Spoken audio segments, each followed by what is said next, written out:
want to welcome everybody back to the Positive Masculinity Crusade. We're doing a series now, and we have been. This is class number 5 of the 7 Golden Rings series. So we're excited about this. Class number 5 on this one is maintain emotional strength. Okay, and so there's a couple things I want to go over just to remind everybody where we're at on this. Again, this is copyrighted through the Positive Masculinity Crusade, PMC 2020. Joined here again, Ragnar, I think you're out there, Abednego. Yep. And I want to let you know right up front what we've got. We've got our T-shirts that we've got on here, or some of us do. You know, some of the real members out here, Abednego. Come on now. We did have some thongs printed up with this, but Abednego didn't really want to get into that, I guess. So I think there was a chafing concern there, maybe. We got some issues on comfort. But what we've got, and we're going to get into this. What's that say? I can't see. Oh, there you go. Awesome. There you go. He's so creative. He's so creative. He's special. He's special. He's special, man. A couple of things on this. Now, I want to remind you, too, because this is going to go up on YouTube here pretty soon. If you would, click on the subscribe button, and that way you can follow us along when we get our new stuff published. You can go; it'll send you a nice reminder. On these shirts, we'll get into this in a minute, but just so you know, so you don't have to take up any more RAM wondering what our shirts are. It's U and a triangle, and then another U. That's that middle one, delta. U delta U. That middle one is an international symbol for change. Okay, you see that in chemical formulas a lot. Ragnar, you'll be familiar with that. Yep. And so we just call it You Change You. And it's tremendous imagery about people who, what we're talking about today is head trip items, emotional strength. And so we're going to put away for a while the wild bedroom talk and how to date and vet people out. And that will still be showing up at different times in here, I'm sure. When we talk about some of the AB stuff that we looked at, alpha, beta, okay, and how to maintain that on the +2. That's something we probably need to do also, and I'll talk to you guys about that another time. But again, 7 Golden Rings, class number 5. This one, maintain emotional strength. I want to just real quick take about 30 seconds here and just review what we've been doing. Class number 1 was Alpha Rules All, okay? And on that one, just really talking about standing up for your male leadership on that. Number 2 class was the unforgivable sin. The unforgivable sin is to be boring. And that's something we developed for quite a while, a little bit over 2 hours. Don't be boring in your relationships. That's when people start wandering off and finding other people to get involved with emotionally, sexually, or however they do that. Class number 3, this class 3 and 4 was a 2-part deal, really. This double-sided coin of hypergamy was the undercurrent on that. That's what that is. But class number 3, we call it the irrefutable law, and that is to keep the bears away, provide security on that, which is your sexual attraction side. And class number 4, we did last week. The number 2 irrefutable law, keep bread on the table. That's your provider side. So the 2-sided coin of hypergamy on that. And we're going to go into a different area here. It's something that's near and dear to all of us for different reasons, people. And it'll mean something to all of you. And we have a lot of other shows that we put together that we'll be doing. We'll be coming to you in other times, some one-off series. But this one, maintain, class number 5, maintain emotional strength. And really, there's 2 things I want to bring up front here, just because I think it kind of sets a tone for where we're going to go today. There's 2 really different kinds of things that overarching as a male, we really look at. And I think it's important to make sure we're on the same page when we start out this discussion. In class number 1, Abednego, remember, that was called Alpha Rules All. And this topic came up here, Ragnar, about maintain frame. And we talked about that a little bit. But we're still talking about that overall also. But today, emotional strength, it's a lot of head trip stuff. Okay, getting your head squared away. And there's 2 things really that I think need to be brought up here on this. And I'm going to go to you, Abednego, on this one. There's 2 things really. Maintain frame, which talks about exterior side, okay? And the other part of it internally, Okay. Internally, I think it's just a really important thing too on that. So there's really two sides of where we're trying to go on this. When you talk about state control is internal, frame is external. Okay. And so these are some terms that we've been working with for quite a while. Abednego, I'll just have you comment on those overall terms and what you've seen locally in our guys and the development of the mental fortitude with our guys. If you could just start us off with that real quickly before we get into everything. Well, I think the biggest thing that I see is that you really have to have it inside before it can come outside, you know? And so you got to work on that internal, on the state control stuff. Then when it comes to the out, when you're dealing with external things, it's more of a natural thing.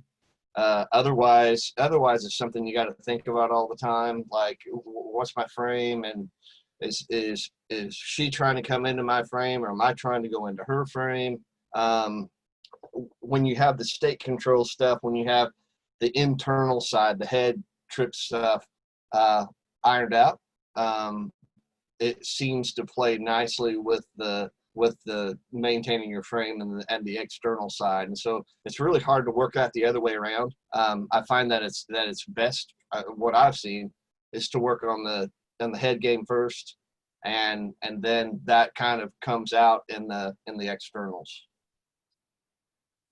Yeah, it's because again, I want to say there's an inside game and an outside game. Okay. I'll kind of come back to you, Ragnar, on this. One of the things that's really helped, and I'm going to keep taking notes on here as we go, and I'm going to mute this for a little bit as we go. I'm still here, but I don't want everybody hearing all the time this pin banging on my screen here. So if you see me mute sometimes, that's what that kind of is. We have one of the triggers we use, because we have a lot of mental imagery. We have a lot of psychological triggers. We call them psych triggers that we use, Ragnar, that we've developed. And one of the ones that we use for state control, right? We call the 3 knobs of state control, the 3 knobs of state control. And this is something that really can keep it top of mind. If you can kind of go over those initially, that'll springboard us into some other conversations where we want to go today, Ragnar, on the 3 knobs of state control. Yeah, the first time I've ever really got into this was years ago, Tony Robbins' book, Unlimited Power, and he got it from the NLP programming from a couple mathematicians that kind of put together NLP back in the 70s. But your mental emotional state, neurological state is what it is. And so the 3 knobs are, one is focus.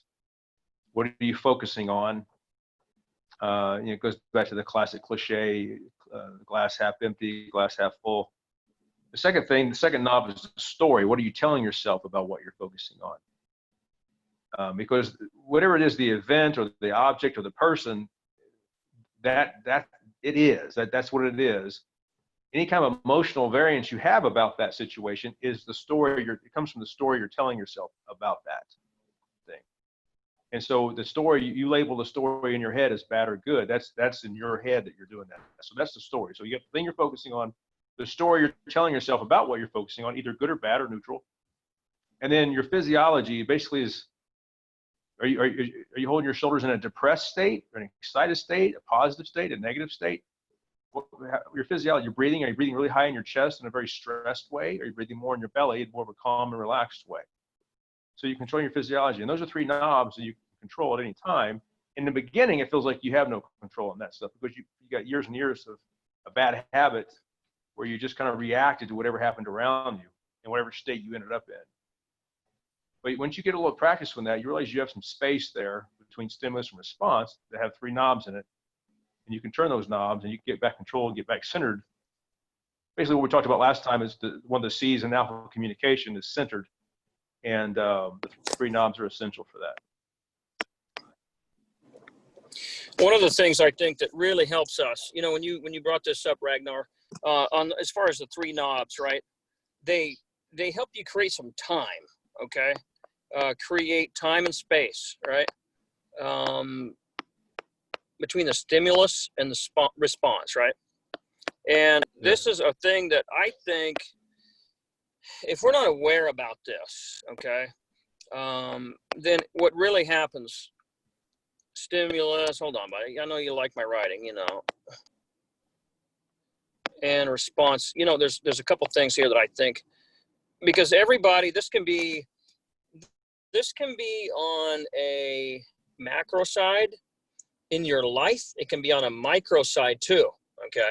And I want to put some more stuff up on here. Abednego, macro side, micro side. If you can go on to that a little bit about in this stimulus and response, you're coming through your own tough time on this.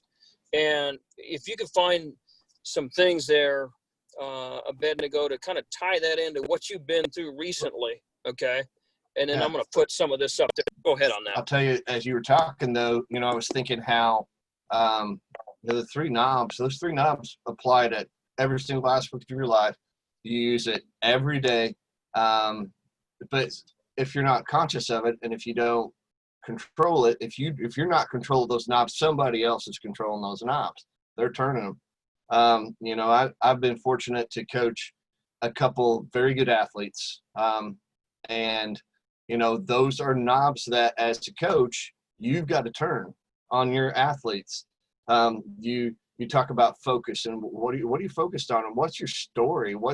Because they're telling themselves some kind of a story. I can't do it. I don't have it today, whatever that is. And you got to get that out of their head. You got to change your story.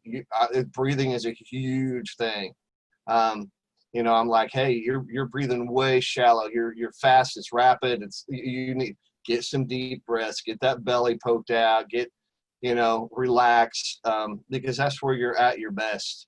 And so, you know, I've used it a lot in that aspect. But then, you know, in stuff that I've been through recently, you know, and in recent months, having major surgery and going through that, and you know, as you're recovering, you know, your mind plays games with you, and you know, you've got all this stuff that's running through your mind, and you can either tell yourself the story that woe is me and I'm gonna die and whatever else, or you can tell yourself another story.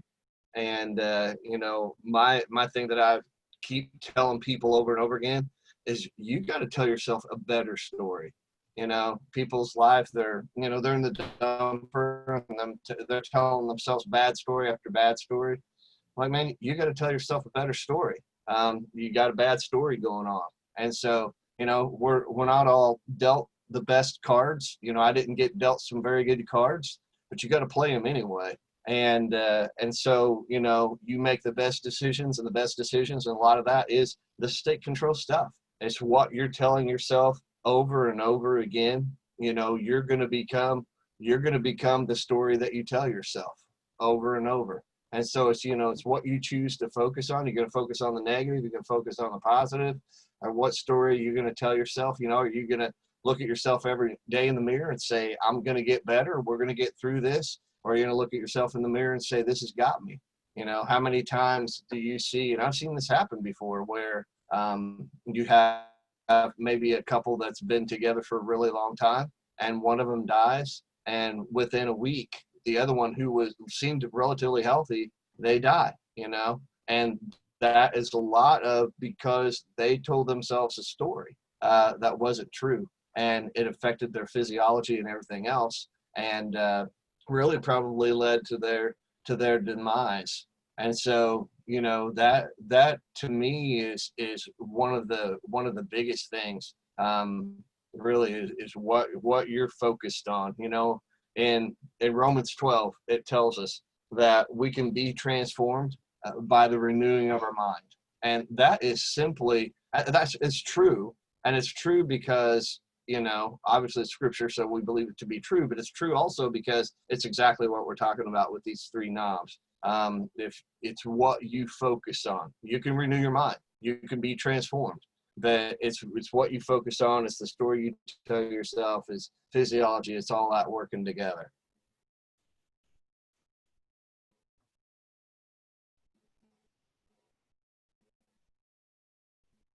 You're muted. He has a hard It's time such with a that huge mute thing. button. Man, I really struggle with this mute scenario. One of the things I think that really is a hard thing for people, because let me go back here again. This is important, and I don't want to diminish this thing when we talk about the three knobs.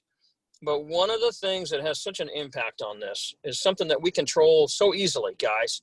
Okay, and it's really just about sometimes.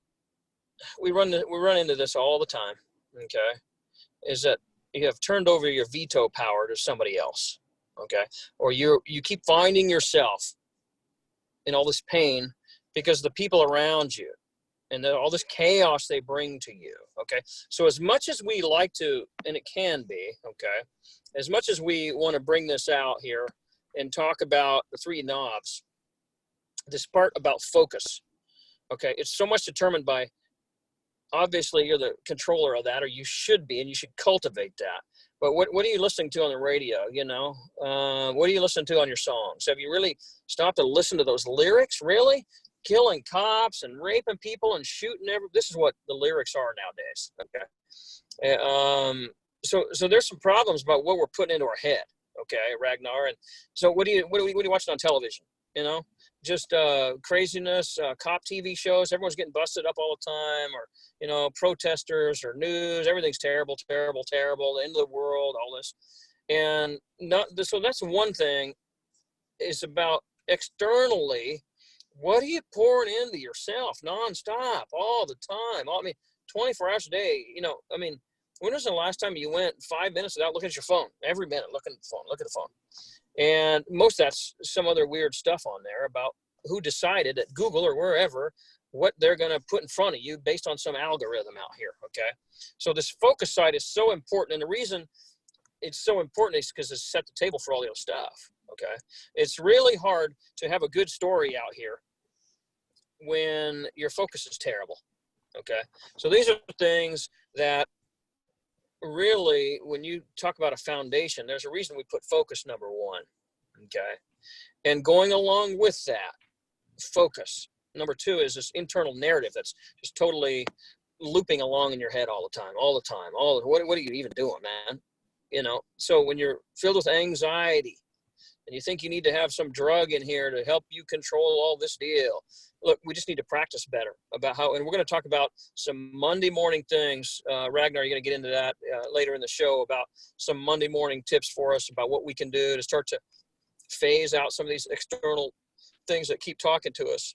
But one of the things I think it's been a founding principle of ours is that, you know, because I talked to somebody late last week, right after we were done here. I met 4 hours with a guy and had some really good success. Honestly, I didn't know if we were ever going to meet, if I was going to ever see him alive again. I didn't know. Okay. It was one of those type of deals, and we'll get into that in class 7 when we talk about shame and things.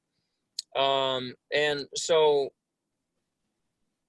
I think what struck him the most was when we started talking about who he's hanging around. And here, one of our guiding principles has always been about, look, who's in your top 5 people, because you do become the average of all these people you hang around. Okay. And this means we need constant pruning and selectivity. I mean, you just don't let anybody jump into your life and run all over the place in your head. Okay. And so this idea about your top 5 is so important. Ragnar, you can get into this in a second. And because one of the things that you said to me some time ago, a while ago, when we were trying to develop a lot of this stuff, is, you know, you said, you know, I really don't care about what everybody in the world's thinking. I care about only the people who are going to carry my coffin out of here on my pallbearers. That's all I need to worry about. And there's only 6 of them. I don't know if Ragnar, if you even remember saying that. But as we talk about this top 5 concept and how it impacts your focus and the story, go into that for a little bit here, because that's a foundational topic we need to get into. Well, I think especially in modern society with all the media and the Facebook and the Instagram, and I mean, in the 24/7 news channels and all, I mean, all the talk shows, everybody's got an opinion. And so your subconscious just kind of brings those in, and especially if they say it with conviction, or with some anger, it kind of, because of the emotion of it, it goes into your subconscious pretty quickly. And there's very little vetting that goes on consciously with most people. And you don't know what the background is of these people. Do they even have any kind of knowledge about this topic they're talking about? I mean, what's their history? What's their character?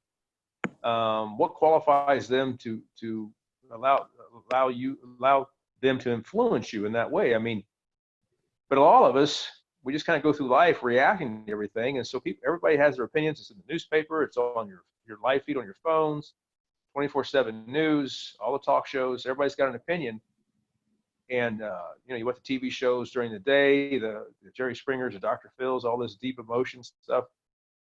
And it just starts getting into because it's emotional and because they're yelling and fighting and things like that, it creeps into your subconscious.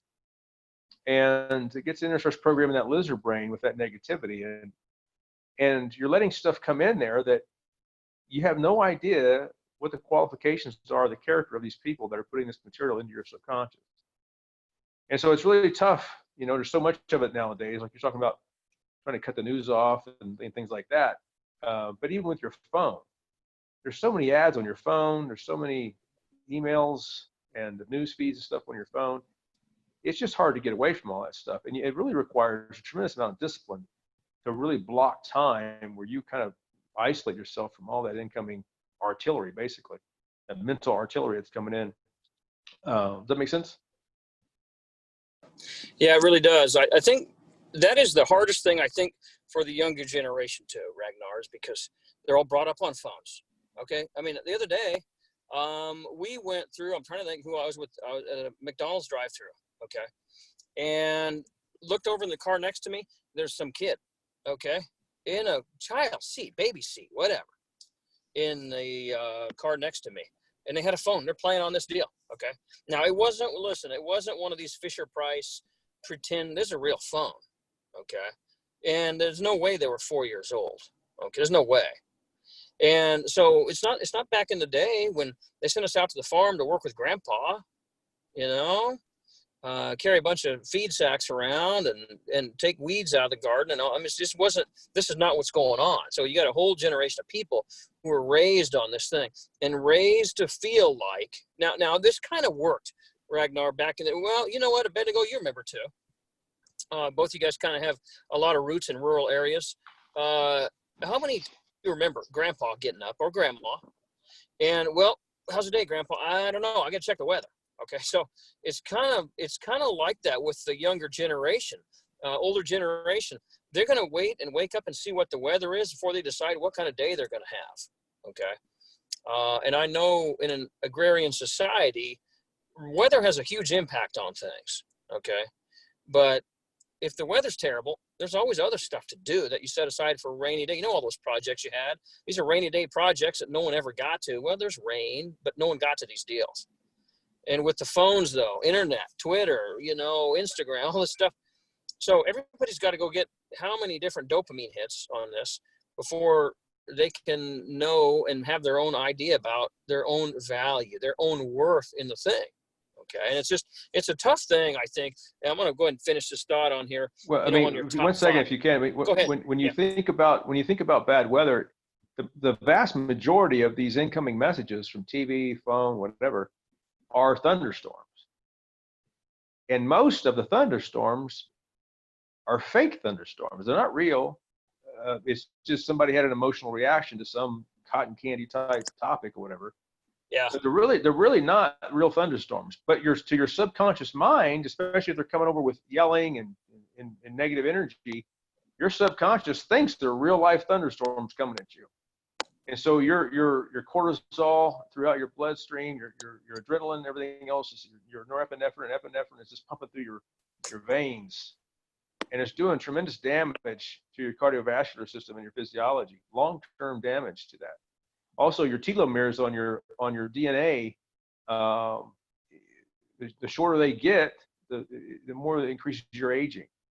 And so all that kind of stuff is going on, all as a result of what's coming across your TV, your phone, all this internal stress, because you got a thunderstorm coming about every 3-4 seconds in modern society, and it's doing a tremendous amount of damage to your health physiologically. not just mentally, but physiologically. And so it's just, it's something that really needs to be addressed, because a lot of these thunderstorms that come in aren't really your problem. But what happens when they come in with so much emotion, you feel all of a sudden that you have ownership of some of this. And really you don't. When people are trying to hand you a tug of war rope, either from a TV or a phone or internet, they're trying to hand you a rope to tug it, just let it go. Just don't grab it. Just let it go. I heard a quote one time, a little story one time from a wise guy. He said, one of his students saw this man come up to him and start chewing his master out, just going off on him. And the guy just sit there really quiet for about 5 minutes while this guy was just ripping him up down on one side and down the other. And then the guy that was upset walked away. And this one student walked up to his teacher and said, well, you did nothing. You just stood there. And he said, why didn't you do anything? And the teacher looked at the student and said, if someone brings you a present and you don't accept it, whose present is it? And so we need to, all of us kind of develop some of that, where just because that stuff's coming into us doesn't mean we have to accept it. And that's hard. I mean, that requires some discipline. But you don't have to accept, when they give you, try to hand you a rope to play tug of war with you, you don't have to accept it, whether it's coming from a TV, a person, a traffic jam, somebody blowing a horn at you, flipping you off.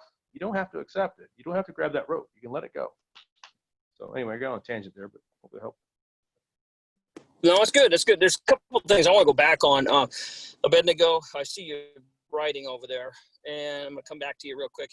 There's a couple things. Jim is one of the guys we work with, and one of the things that you guys both know him too, one of the things he's mentioned at different times is that this anxiety, this stress side of this, okay, your body doesn't know any different.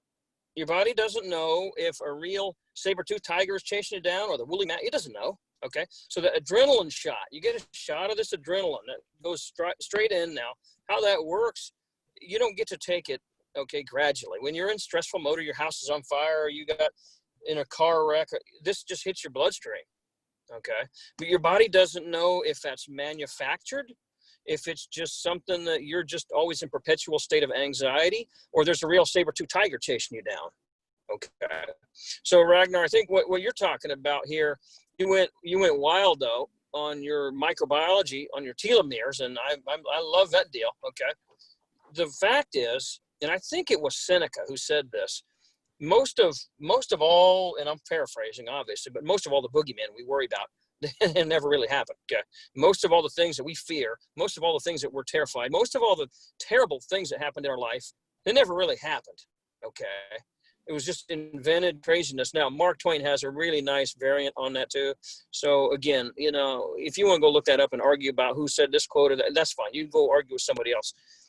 Either way, the idea is the thunderstorm, I don't know. You look at the weather all day. These people don't know anything. Okay, they talk about probabilities and chances, and we worry. And how many times have we canceled vacations and camping trips because somebody said it may or may not rain? Actually, nothing happened. Okay. We know that, and some of the best trips I've ever been on. Go ahead. The late Stephen Covey, who wrote 7 Habits of Highly Effective People, one of his concepts in his book was try to carry your own weather with you wherever you go, instead of just reacting to whatever weather you show up to. Try to carry your own weather with you as you go through life in different scenarios.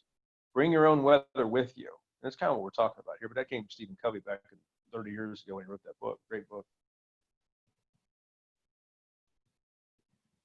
Abednego, let me go with you. Carry your weather with you. Okay. I'll put Covey in here. I like to footnote people. Okay. I'm not trying to steal everybody's stuff out here.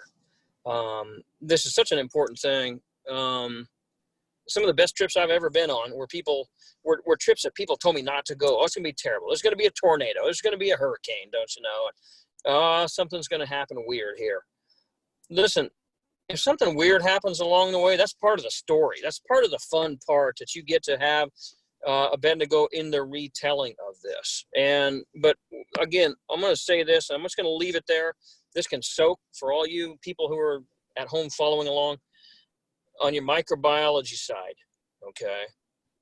When you get a shot of bad stuff to your bloodstream, it could be all kinds of chemicals. Everybody's kind of familiar with adrenaline. You get a rush and you turn into the Hulk and do all kind of weird stuff. Every time this happens, there's premature aging on a micro level. But there are people who live in anxiety all the time, and so they're getting this continual bad flow in their blood. Okay, and your body doesn't know, again, if it's real or not, or there's a tiger, or you don't know. We talk about David, Goliath. We talk about Daniel, the lion's den, all this stuff, fiery furnace. Listen, they don't know if that's a real deal there, or there's really something going on in here. Okay, so when you provide yourself this artificial,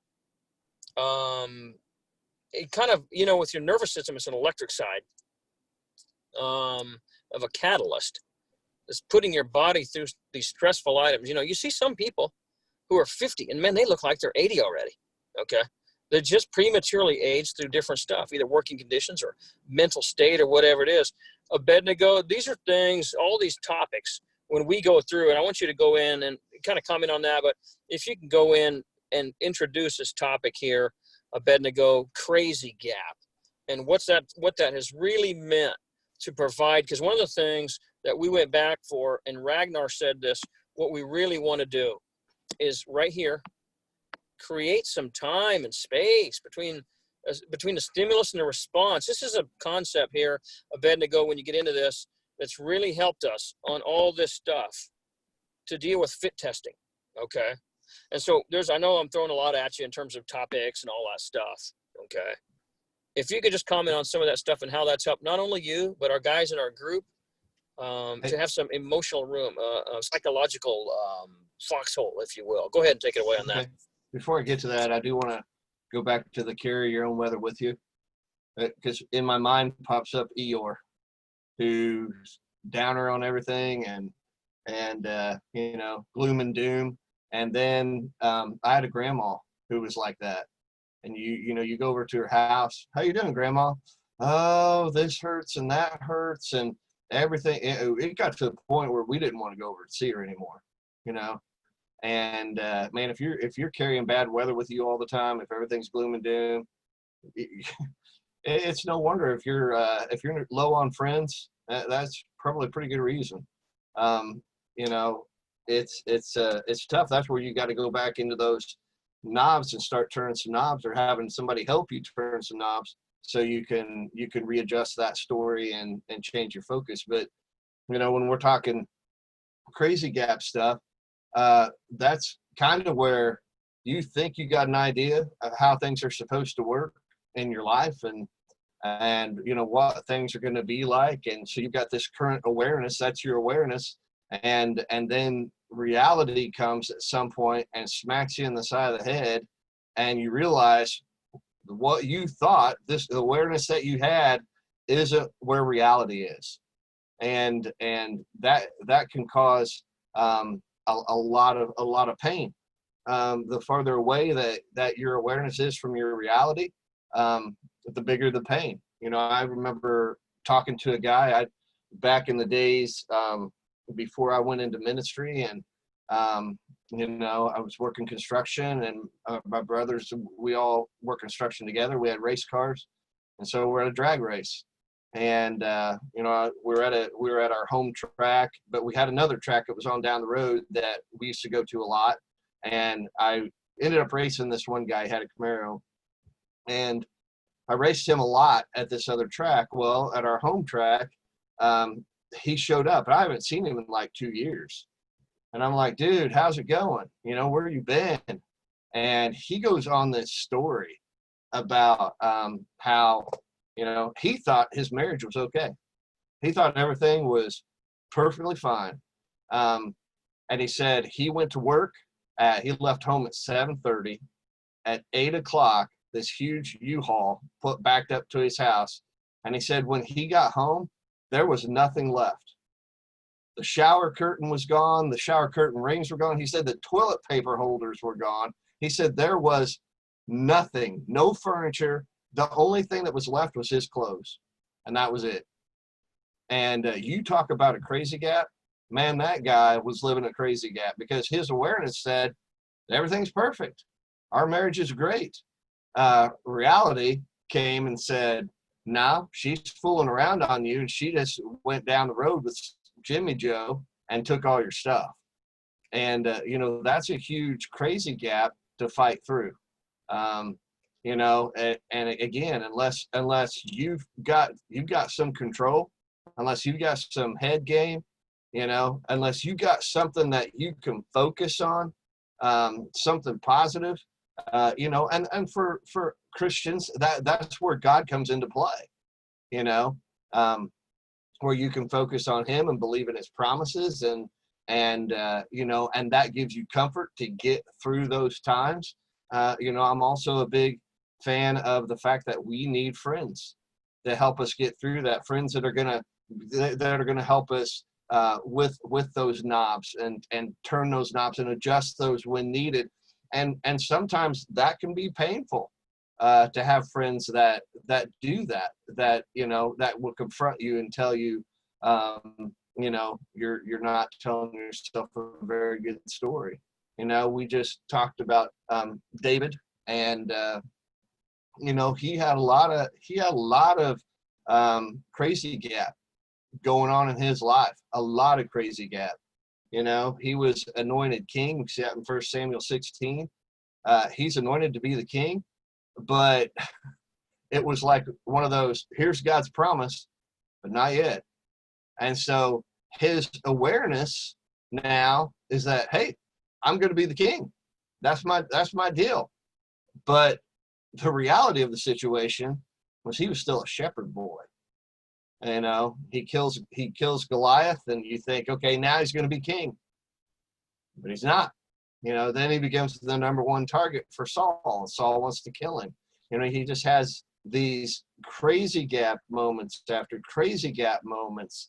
And, we see that the Lord was with him, and that obviously was a huge help to him throughout those crazy gap moments. But then he had a buddy named Jonathan, and we see him in 1 Samuel 18. And this guy, he encourages, he protects, he does all these really cool things, but really what he's doing is he's helping David turn these knobs. He really is. He's helping make sure that his inside game, that he doesn't get tripped up on this head trip stuff. And it's a really cool story. I'd suggest you read it, because it's crazy gap after crazy gap. And like I said, the wider that gap, then the more intense the pain. And you can get out of it. How you get out of it is you gotta get your awareness to where reality really is. And that's where, man, having people to tell you the truth about things is huge. It's huge. It's one thing, I think there's nothing more powerful. We talk a lot of intimacy a lot between a parent and their child, or between a man and a woman, but we don't really talk about masculine intimacy. And I'm not talking about, preferences of sexuality. So I'm just talking about, just really deep friendships between men. You see it sometimes in combat, things like that. People went through some trials and tribulations. They just have a really tight bond. But when you got a guy like you're talking about with the drag race there, and you can get with guys like that where they feel safe enough to kind of empty out everything, because they have so much of it bottled up. And it's probably the first time in their lives they've ever felt that safe emotionally to be able to unload that stuff. And I know the group there, the PMC group, we've had guys in there that give testimonials. And, you guys have said when you saw them that they physically looked different after they unloaded that. And there was an energy change in them. And so whether you want to call it spirit or whatever you want to label it, they had a different frequency leaving that room than when they came in that day. And I'll posit that the ones that have kept doing the work have maintained that frequency. One of them sang on stage today. And so I think it's just so transformational when you can create a safe space like that in an unjudgmental environment where because you can accept when people tell you those hard truths, as long as you know it's in love. I've been in many high level mastermind groups in business around the country, and when people pay enough money to get in those things, everybody's committed. And when there's you feel that love in there, everybody's trying to help everybody else, and then they give you that hard truth, you can swallow it easier. It's that spoonful of sugar. And so even though it hurts and you're looking right in the mirror and you're saying, ouch, most of the people that are telling you these hard truths know it because they've had them themselves. They've had the same mistakes. And as long as they're giving you that in a blanket of warm love, that's when you can really take those truths in. They don't hurt as bad. They put their hand around you, their arm around you, and you just start growing. That's when you see the astronomical growth, exponential growth from people, because it's one thing to try to do it on your own, but when you have that blanket of really strong love, masculine intimacy wrapped around you, which is so rare today, it really cultivates rapid growth in self-image and character and things like that. Oh, Reg, let me say this. So go ahead. Well, I just want to jump on that and just say, I think that is huge, because as I'm thinking through your crazy gap stuff, there's no, it doesn't just run its course and then it's okay. You have to somehow move that awareness over to where reality is. I know people who have been in divorce situations where they've been blindsided and they cannot move past 10 years down the road. They're still living in that crazy gap. And so, it's your choice whether you want to carry that pain with you continually, or you want to say, you know what, reality is they left me. And maybe reality was I really screwed up somewhere down the road. That's the reality. And, quit trying to fool yourself thinking they're going to come back, or, a lot of people call that dumpster diving, going back to the ex and that kind of thing. But, it's important to have people that can help you get out of that, because you can carry that for the rest of your life. And I know people who have, and it is sad to see. I think there's a couple things I got to go clean up on here. Let me start with what you just said a minute ago. There's a gap here. Okay, I'm going to draw this. I've put it up here 3 times already today. Okay, but on this crazy gap, all right, is that here is where our reality is. You guys with me so far? Yes. Current awareness now is here. Now, this reality thing, this is same for everybody. All right? Same for everyone. How about we say that? Same for everyone. And there's a Y in there somewhere. So you people who are all excited about all kinds of, handwriting, have fun with that. This reality is the same for everybody. All right? It's just that the way we process that reality makes everything different for everyone. Okay? Now, if there's a thunderstorm that came through, in my mind, I will somehow process that. In the next town over, okay, same thunderstorm, but maybe theirs got a little bit more violent and maybe turned into a tornado, a twister. So they're going to process that. Their house got torn up that day. So they're going to but the reality is the same deal. Storm came through and tore some stuff up. Now, there's some things on there that when you talk about the event, okay, and how all this works out, there's the event and the response, okay, and how your response, all that stuff equals the outcome on this, okay, and how you process that. Ragnar, I'm gonna come back to you in a minute. I want you to go over that, because we did come up with a formula on this, okay, and so we're gonna come back to that. But let me stay with this just for a minute, okay. This current awareness, what you're talking about here, Abednego, and why there's a gap in here. There's really only one reason there's a gap in here, Abednego, is because we refuse to accept the reality. We want to stay over here and insulate ourselves, protect ourselves, and make it some of our own little cool alternate reality, which we call current awareness. And because we have a hard time facing reality, okay, so we throw a fit, or we yell and scream, or we're gonna, deny everything. And what we do is we create all these boogeymen, You know, when we started developing this crazy gap, Ragnar, a few years ago, we talked about the trees. Every fall, the trees fall off the leaves fall off the tree. They turn color. It doesn't matter what happens. Okay, all we know is in October, when that calendar turns a page, October rolls around, leaves are going to turn color and they're going to fall. Now, look, you don't have to accept that. You can invent some other thing. But it doesn't matter how much you go out and cry about it and scream and tear your hair out. Leaves still going to fall. Okay. I mean, it happens every time. And, you know, whoever has a puppy dog out there, we use that analogy too. You know, you just scream and cry and yell at the dog and throw your sticks at the dog. You told him not to pee on a tire or pee on a tree. It doesn't matter. As soon as you let that dog out, it's going to go do it again. And the reason we have problems accepting all this is because we haven't accepted this reality yet that the dog's going to do what the dog's going to do. We haven't accepted this thing. We haven't accepted that nature's going to happen this way. Ragnar, you talked a week ago or so about, man, gravity is something we deal with. Now, if you want to try to deny that or make up all kinds of boogeymen about how things didn't happen or you didn't get the results you wanted, whatever happened, you know, you're going to pay a lot of, there's a tax that you have to pay on this for not dealing with reality, okay? And so this thing here about we don't want to accept reality in all of this stuff, okay? You talk about Abednego a minute ago, talk about David and Jonathan. You have to remember, Jonathan was in a terrible situation in here. This is the son of the king. This is pretty soon David's brother-in-law. Jonathan's sister Michal married David. Yeah. Right? And plus, Jonathan's dad is the king.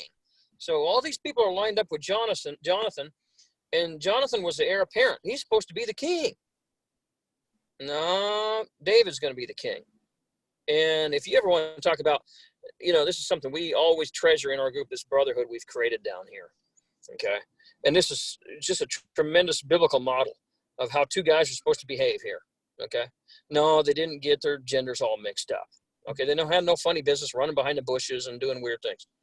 What they have is just a true, genuine, sincere, Christ-like love for each other. This is all it is, and support. Okay. And there's a lot of reason for Jonathan not to befriend David and love David. Okay. His whole house, the whole palace is against David on this thing, top down. So there's a lot of things on here that are just so special in the way they deal with that. All right. Now, Jonathan could have dealt with that in a lot of ways. But if you come back to our own lives and all the things that have caused us trouble over the years, okay, because we live in this gap here. We don't live in reality. No, none of us, nobody lives in reality. Okay. You listen, you want to talk about crazy gap, right? Okay. I think somewhere along the way, we need to go back to this other chart. And I'm going to put this up here. This is a chart that we've put up before that's near and dear to all of us. And somewhere over here on Calvary, we have 3 crosses and 3 guys were crucified on here this day. We have Jesus over here. Okay. We have some guy here who's some lifetime frequent criminal, whatever. Okay. Jesus was innocent. He didn't do anything. Okay. And he's up here and they're putting him on a cross. Some guy comes up and puts a spear in him. And they're all swearing at him, profanities, swearing at him, treating his mom terribly. Everybody's treating him terribly. Took off all his clothes, shamed him in front of everybody. This goes on and on until he's dead. Okay.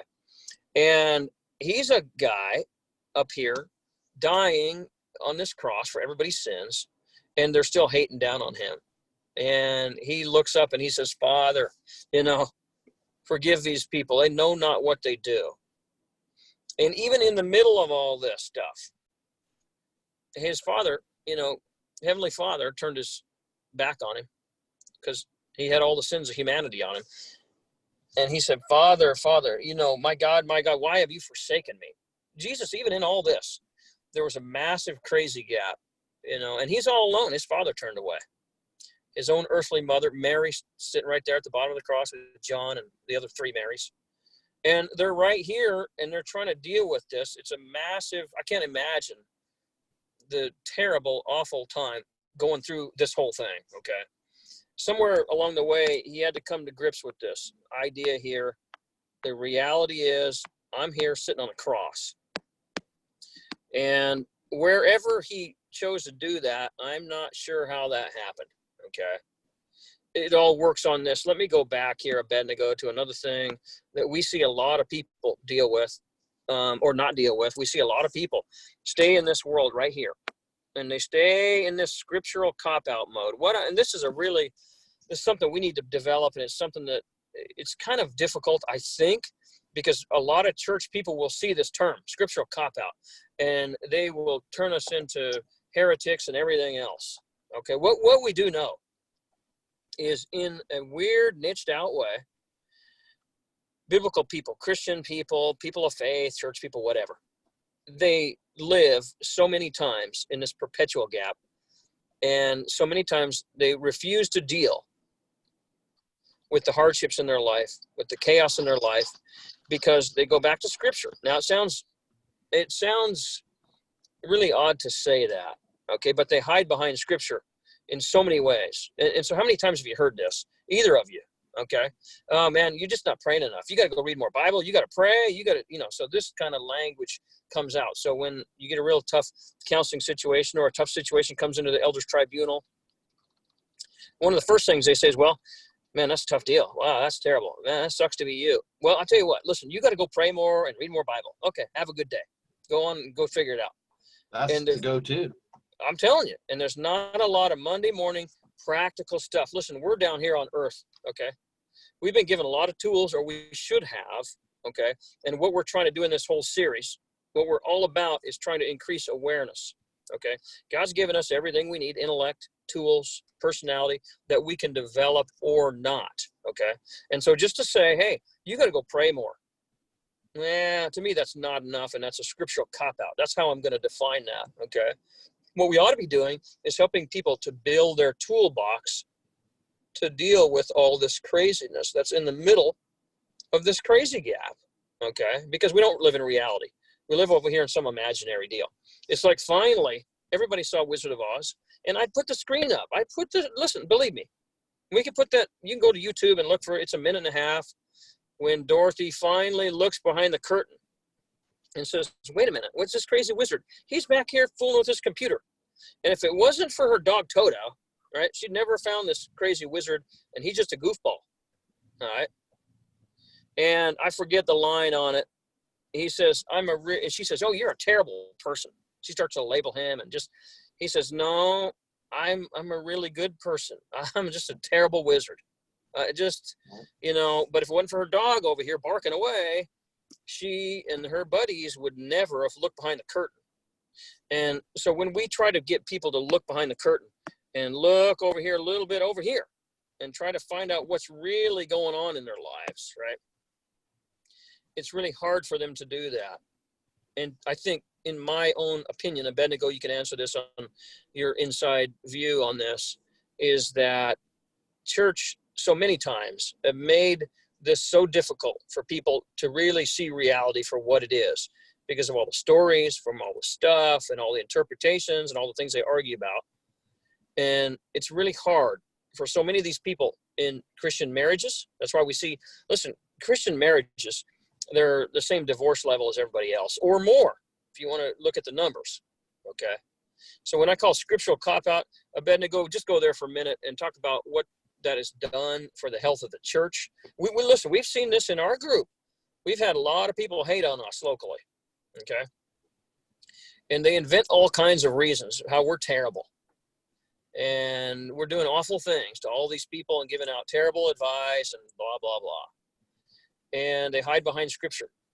And they won't provide any practical knowledge in so many cases, practical advice, okay? They won't help them build their toolbox. And I've been in many, there used to be this group that went around the country, and there's a big man's group. And it seemed like, and I was a part of several of those meetings, and it seemed like whenever something came up that was tough to deal with, then we'll just have a prayer and we'll all go home. That's how they dealt with that. Okay. So Abednego, go back scriptural cop-out in a minute and expound on that as how you view that to be. Yeah, I mean, isn't that the go-to? You come up and you're like, hey man, just lost my job, my dog died, wrecked my car, think my wife's gonna leave me, and you go, hey, I'll pray for you. Yeah. How does that help anybody? You know, obviously, yes, do pray, yes. Yeah. But you know, people need more than that. When they're coming to you for advice, I think one of the worst things we can do as Christians is to take that easy road.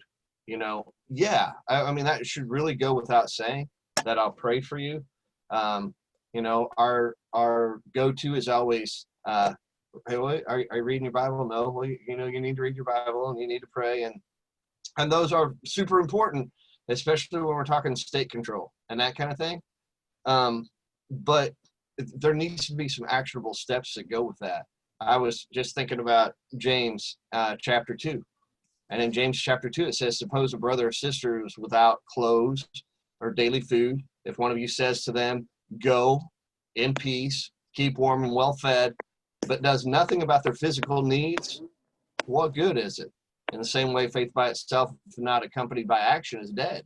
You know, man, you've got to do the practical.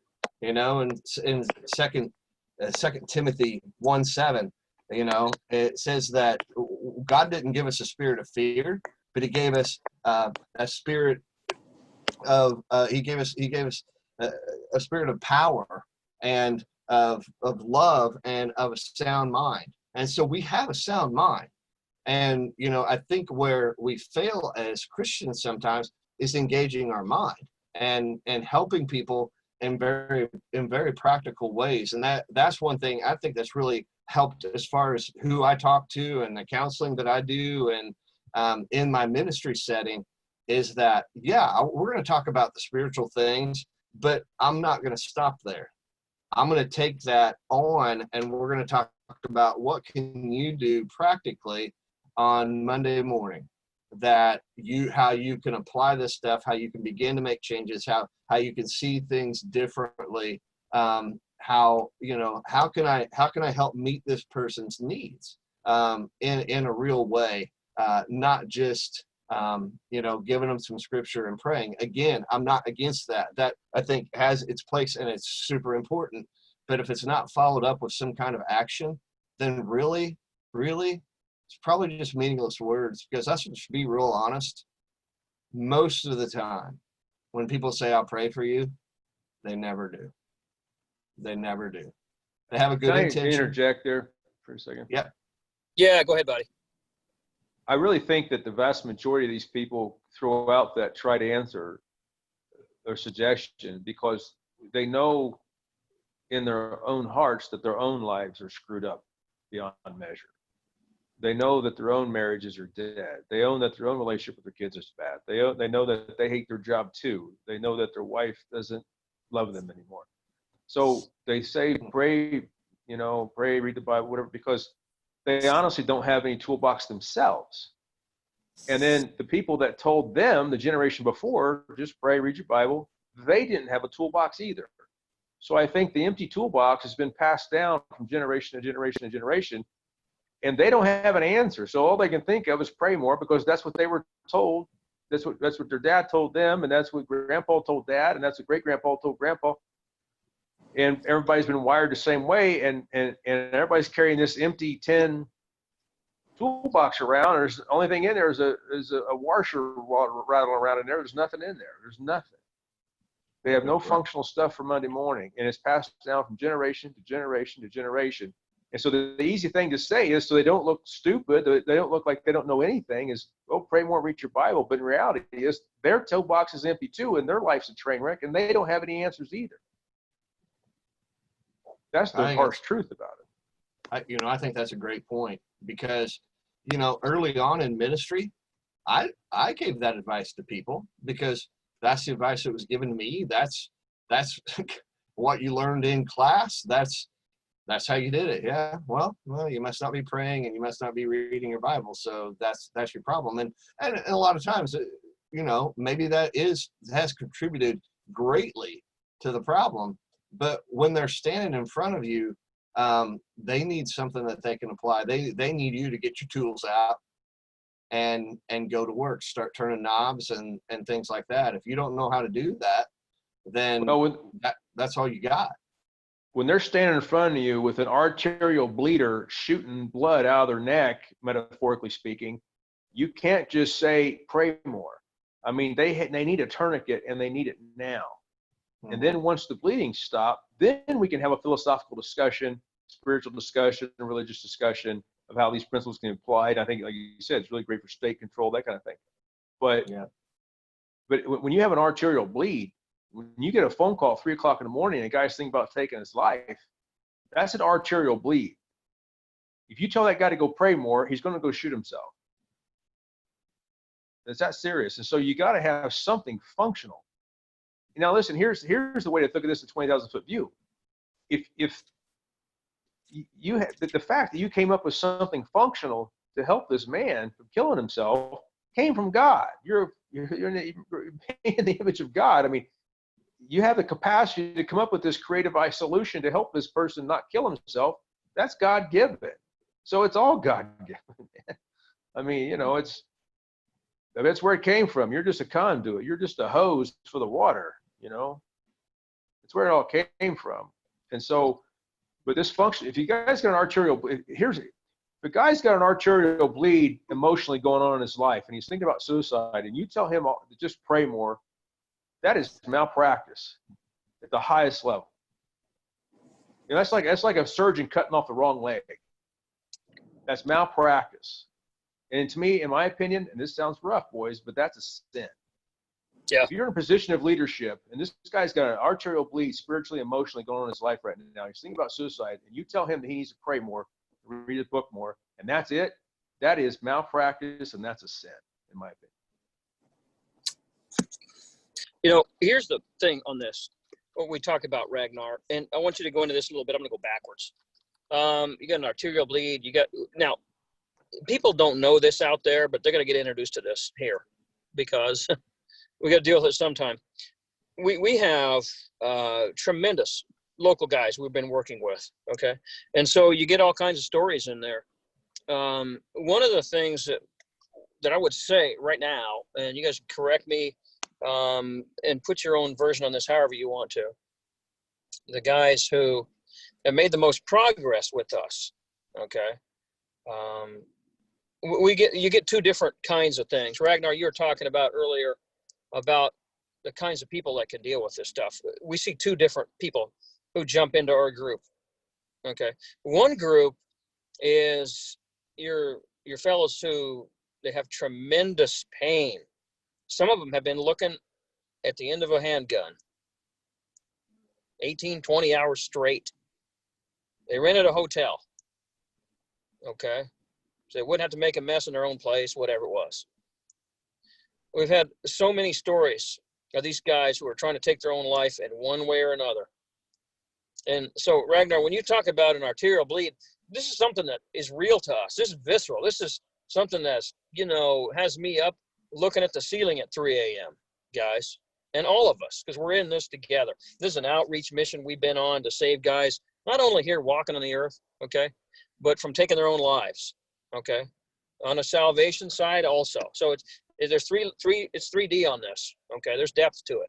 It's not just we wear a T-shirt around and, you know, guys are famous for this deal, you know, locker room joke, pat each other on the back and sell stupid jokes and run off down the road. We got to get toolbox out. And in this area we work, you know, there's a lot of rural people. But it doesn't matter if you're on the interstate. It doesn't matter if you're out in the field. If your tractor breaks down, or maybe you're on the interstate, you're trying to get somewhere. The other day, my son was driving from Tennessee. Okay, so he's got quite a few hours. He somewhere in the middle of there had a flat tire. All right. Now, initially, you know, he called because this is always a crazy gap. His current awareness is the car's going to work well. I'm going to get home and everything's fine. When reality shows up and he's riding a rim down the side of the shoulder, okay, now, boy, we got craziness here. And so he knows how to change a tire, but initially there's so many crazy things happening. He tried to get out of the way of traffic and all this stuff's going on. Stuff like this kind of happens along the way. Okay. So it is a crazy gap on that. And Abednego, give me that. You got that quote on James. What was that again? Yeah, in James 4:17, so this goes exactly with what Ragnar was saying about it being a sin. It says, if anyone then knows the good they ought to do and doesn't do it, it is a sin for them. If you've got the tools, you got the know-how, and you don't help somebody, and that's a sin. That's a sin. Listen, I got lucky on that one. I don't know about. It's truth. We know all truth comes from God, and so what you spoke was truth. And so it lines up with the truth of God's word. Absolutely. It really is. And I think some of this stuff, when we look at, is that there's a mastermind going on. Okay. Just us getting together in our local group this here, we solve a lot of problems. So when my son had this flat tire, okay, go in the trunk, look, oh, there's tools in there. Well, let's use them. Now, these aren't random weird tools. These are specific tools to help somebody fix a flat tire. So your tractor breaks down, all right? Tractor breaks down the field. You go out there, you don't have the right tools.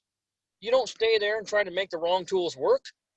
Now, it'd be totally malpractice, idiot behavior to go into the shop, look around for a while, come back out the next day to try to fix your tire with the same wrong tool. It doesn't work. Okay, so you got to continually develop in your toolbox to get new tools. And if your only tool is hit this button over here, okay, hit this button over here, that is a scriptural cop-out side. Oh, go pray, go read the Bible. That's your only tools? Really? So a guy's staring at a handgun all night long and he calls you at 3 a.m. and you tell him, man, I'm sleeping right now, man. You listen, just go pray. Here's a couple scriptures. Here's your bracelet to wear. What would Jesus do? And we'll keep you in our prayers. That's it. Have a good day. Really? That's your deal? That's your toolbox? That's what you're going to tell this dude? And you might never see him again. That's all. His message is, well, that dude doesn't care. What if you were the last person he's going to call? And that's your level right there. So on this scriptural cop-out, now we're going to develop this at another time. What we call a Jayhawk calls. That's what we call a Jayhawk calls. We're going to do this in class 7. So in class 5, like I said, there's a whole thread that goes through all of this stuff. So bringing up this is totally appropriate because it deals with mental state and where you are on this thing. Class number 7 is dealing with shame. The back half of that class is talking about Jayhawk issues. I've mentioned this before in here. Jayhawk calls are suicide calls. And the reason we call it Jayhawk calls, because we kind of like that term. And basically all it means is that while we're doing all this stuff and we're here at Sunday, whenever this is, at 4 p.m., there's still, as much as we're trying to help people here and doing this show with coronavirus and everything else going on, there's still some guy out in Kansas right now trying to find some bullets to put in his gun. There's some guy out in Kansas right now arguing with the guy at the hardware because he bought his rope and he figured out how to make a hangman's noose, but he wants to make sure he got a big enough rope. So he's arguing with the guy at the hardware store about, is this rope going to be strong enough? So with all of everybody's good intents, there's still some guy out in Kansas right now trying to figure out a way to end it. Okay, so that's why we call that the Jayhawk, but that's coming in class 7 on the Jayhawk calls. I want to go back here a little bit. Let me go here to Ragnar. I want you to develop this for us for a few minutes when we look at this whole thing right here. Is that with everything we've talked about, we look at why do we have this anxiety? We have this stress. Why do we have all this stuff? Okay, and one of the things that we look at on all of this, why do we refuse, Ragnar? I mean, if it's that easy, all we got to do is move from here, from current awareness over to reality. That should be easy. All we got to do is just accept reality and move on. Why is it so difficult for us to accept reality and move on? Why does this happen? That we have this built in to not accept reality. Go ahead and take that away and see where we can go on that. Well, I think a lot of it's built into your subconscious as a survival mechanism. We're constantly unconsciously looking for patterns. We have so much stimulus come into our head every day, thousands and thousands of inputs every day. And I think our subconscious is constantly looking for patterns. And we're looking for somebody basically to give us the easy button so we can move on with our day and process our day. And so I think, like, in your subconscious is programmed by emotion. That's why everyone can remember you know, when 9/11 happened, those that were old enough, or you know, Princess Di got killed, or anything like that. You know, they can remember these instantly. They can remember these events because emotionally it shot right to your subconscious mind and programmed it instantly because of the intensity of the emotion. And so I think you're wired that way by God, the universe, as a survival thing, to get patterns in you very quickly so that you know that, okay, there's a bear track there, I'm not going to go there. There's a cliff there, I'm not going to step off that. And you get this stuff programmed in to keep you safe. Ultimately, is to keep the specimen, the organism alive. But in modern society, we're not dealing with many bears, we're not dealing with many saber-toothed tigers or cliffs. And so, and even crime, depending on where you live, is, you know, if you're in a rural area, it's a lot less than it would have been in a tribal hunter-gatherer type situation. So we get in some habits that are ingrained in our subconscious, and we're still kind of wired that way in modern society. And sometimes because of a comfort zone, your comfort zone basically is a self-protection mechanism. You get in, your subconscious does not want you to get out of that. And so it's just trying to keep you alive, but you got to kind of push against that to grow. And, you know, we were talking a minute ago about, readdress this for a second. I think most of these people that say just pray and things, I think most of these people wish they had a tool to hand somebody. I think most people really genuinely want to help people, you know, but there's some that don't, you know, they, for whatever reason, sociopath or whatever, they have no need to help somebody. But also, not everyone wants to be helped, because a lot of people have an identity in their negativity. They were raised. Benny goes talking about his grandma. You know, she got attention for many, many decades from that negative energy, and that's why I have relatives that are the same way. And that's her identity. That's how she got attention. That's how she got dopamine. Was constantly talking about her drama, and that's how she got it. So, in a person, you know, somebody like that, I know from personal experience, they're not coachable, because that's their entire identity. She's 75 years old. That's been her identity since she was 7. That's how she's got attention. So some of those people aren't coachable. And if you try to take that away from them, it's like trying to take away their self-image or their identity or their heart. I mean, it's going to, you know, they'll squeal like crazy because that's their identity. And so sometimes when I've worked with people and counseled them, I ask them, are you coachable? Before I invest a lot of time, I just say, are you coachable? And what does that mean? Well, I mean, if I point out truth and also some functional ways of implementing that and changing your life for the better, are you the kind of person who's going to implement that? Yes or no? And if they're, well, I don't know. Well, unless I hear an absolute yes, then I just wish them well, move on. It's not my, you know, I tried. If they say, yeah, I'm coachable, then I'll do that. But if you're dealing with somebody that's got their identity, their image of themselves, how they've gotten dopamine their whole life is because of negative energy and being the victim and projecting that all the time. It's very rare you're going to change that, especially if somebody's older. They just have too much tied up, and their whole life is wired around that story. And it's really hard. Ragnar, it's their whole identity, you know. And talk to us, Ragnar, about the thorn and what people, the extents they go in their lives to avoid reality. Really, they shape their whole life around this. Go ahead and talk about the thorn. That's a concept we use all the time. Yeah, it came out of the book Untitled Soul. It's a great book. Michael Singer's the author of that book. But it basically, everyone has some kind of baggage, like we're talking about with the older lady there, some kind of embarrassment, some kind of trauma in their lives. And so maybe they got cheated on, maybe they got bullied, maybe a business failed, maybe a business partner that they trusted implicitly took money from them, some kind of trauma. And so there's basically 2 ways. You got this, it's like having metaphorically speaking, having a thorn sticking out of your arm. And so there's 2 ways of dealing with that. What most people do is try to adjust life to not hit their thorn. They keep people away, they're defensive, they may not do certain jobs, maybe they don't date, or they only date certain people, they only hang out with certain situations because they're afraid something is going to hit their thorn, that emotional baggage they brought with them. That's one way, and that's the vast majority of the population does that. The second way is to remove the thorn, just get it out.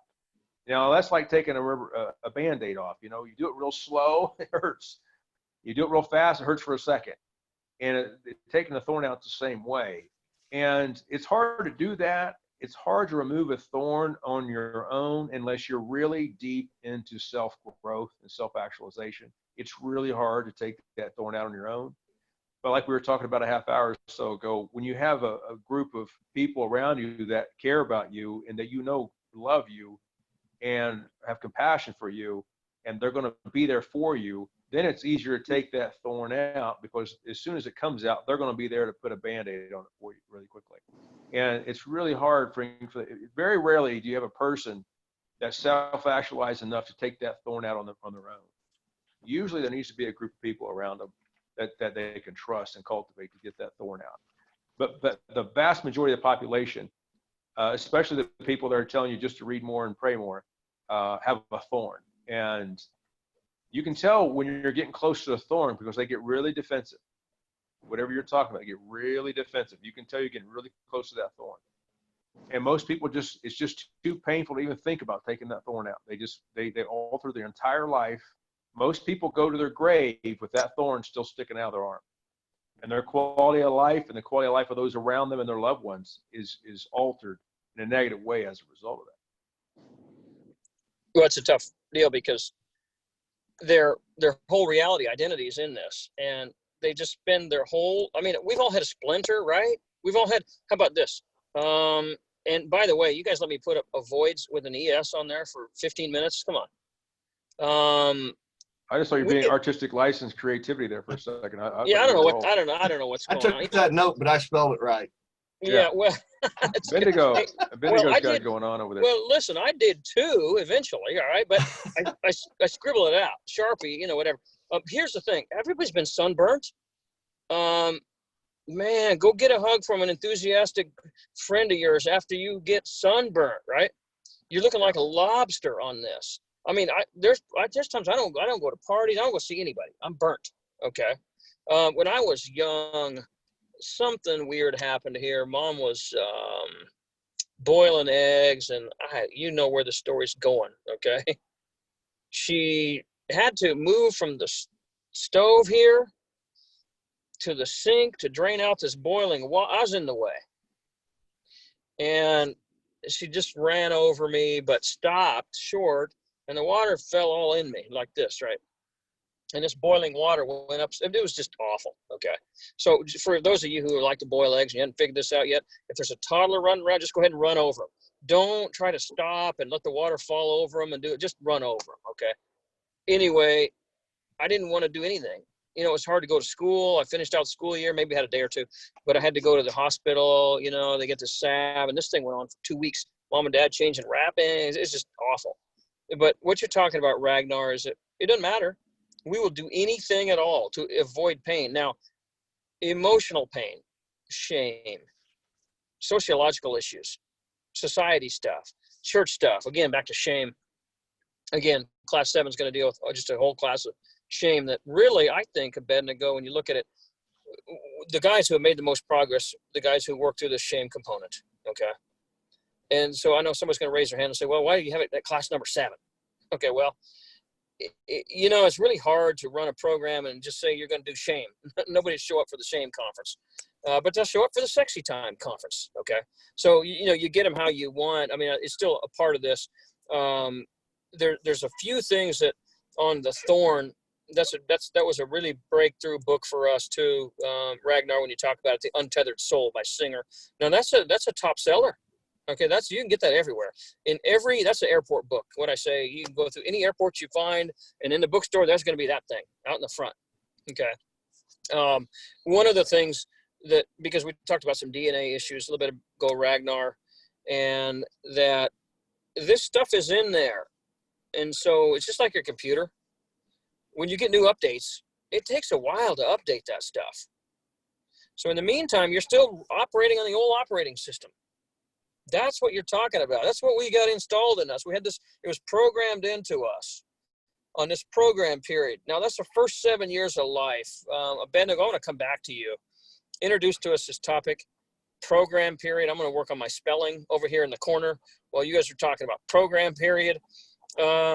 This was a really big revolutionary topic for us too in terms of relationships. If you could talk about program period, though, I got some stuff up. I don't know if you guys can see that. I'm on page 8 on my notes. I don't know if you guys can see all that. Yeah. Or if this camera, there's some stuff on there. Can you cover a couple of those program period? And go ahead. Yeah, go ahead. Yeah, this kind of come about when we discovered Dr. Bruce Lipton. And in his studies, what he found out is that for the first 7 years of a child's life, it's just straight download. All information is just straight download because the brain waves in their mind are similar to the brain waves when somebody's in a hypnotic state. And so in that state, for kids, everything just goes straight into their subconscious. And 95% of our life, we live in our subconscious mind. And so, yeah, it's theta, right? And so first 7 years, just boom, everything downloaded. When you learn after that, it's only by repetition. Unless you can get in that theta state, which is you can hit that right when you're going to sleep and right when you're waking up. And that's why suggestive CDs that you might put in headphones or something like that, and you sleep on it, and it repeats over and over again, because you're going to hit that right as you're going to sleep, and right when you're coming out of your sleep, you're going to hit that theta state. And so that's helpful, but it's repetition. It's doing your ABCs over and over again, doing your math facts, the math tables over and over again.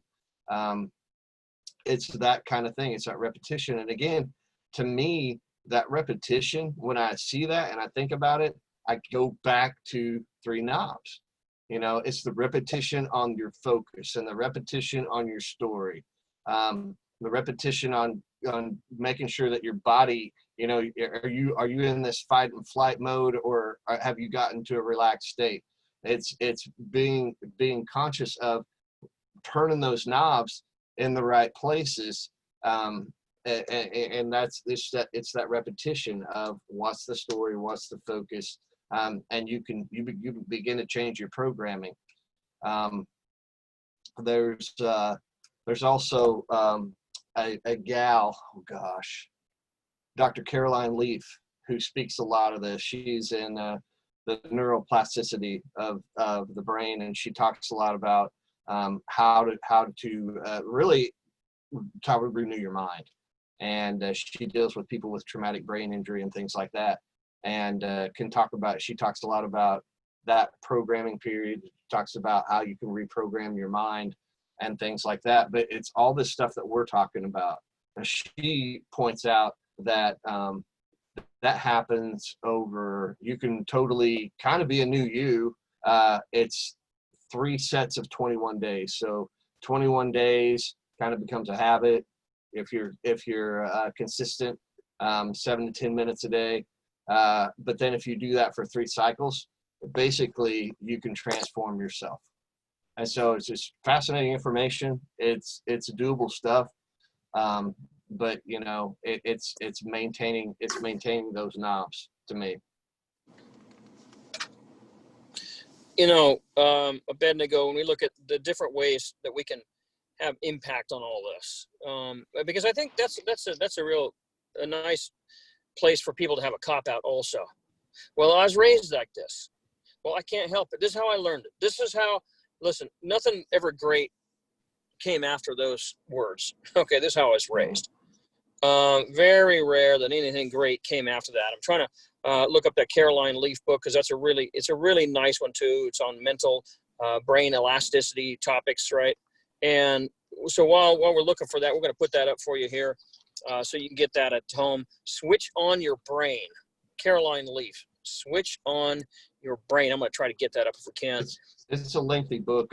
I've read through that, and it's very good. It's very good. But she does a good job of just kind of summarizing at the end of every chapter, and so you can get the Cliff Notes version of that too at the end of every chapter. But it's a very good book. It can be life changing for people. Switch on your brain, right? I put it on there a little bit. I don't know if you can see it, but if you want to look at the note, switch on your brain, it's on there. Here, I'm gonna come back here to this topic. We, Ragnar, you just went into and you teed us up on the Thorn. And you talked about some people don't want to change. Okay. And, it's about malpractice when people can't figure out what to do in real life. I don't want to beat these people up more than necessary because there's a concept in here. Okay, here's another book. And so if you can write these down, Abednego, we've mentioned 3 or 4 books so far. The other one is The Ultimate Secrets of Total Self-Confidence, right? So I just want to put those on here at the end to make sure. One of the topics he talks about is, and it helps to relieve us really from judging all these people out here. Well, if there's all this great stuff to tell, how come nobody told me this stuff? That's another way to lose sight of your focus and let your story in your brain run out of control with thoughts that might not be really healthy for you. When you think about this idea here that people only can operate at their highest level of awareness, okay? If they knew better, they'd do better, really. And so what we don't want to do is go get all kind of toxic feelings about people who didn't help us, or why didn't someone tell me, or whatever. Listen, I wish I had this stuff when I was 18 too. When I was 18, I wish I also had this deal, okay? But at the time, the people I was around, they were operating at their highest level of awareness, and it did not include this information, okay? But if you don't get around people who know this, if you don't upgrade your top 5 people, if you don't read, if you don't go listen to self-improvement product, listen, they're free in the library and no one checks them out. These are the ones they throw away every few years because no one bought them, no one checked them out, no one did anything. So filled in your local library and filled in my local library are free audio tapes and CD-ROMs and self-improvement programs. They're on YouTube free. You can do all this stuff free, okay? But nobody wants to do this. So really, I don't know what the percentages are. This is golden rings, class number 5. This is head trip items. Listen, how come all 7 classes aren't about head trip? All right? Because you can't get people to stay for 7 classes and talk about head trip. That's not sexy enough. They'll go do something else. They don't care about it. So a few minutes ago, I said, look, there's 2 kind of people we find. People who are in terrible pain and they're ready to end it all. You also get your weird junkies over here who can't wait to get the new book, and they'll do anything to get that critical inch. That's the kind of people we try to get into. How many books do we read every month? I don't know, Ragnar. I don't follow you around. I bet there hadn't been a month go by in the last 10 years where you didn't read at least 2 books, right? There's just no way I believe that. Abednego, you're reading like a fiend, okay? I'm reading you don't want to know what my book budget line is in my accounting side, okay? You just don't want to know. It's 2, 3, 4 books a month, I promise you. I'm trying to get that critical inch on there. I'm trying to get new tools. I'm trying to do this thing.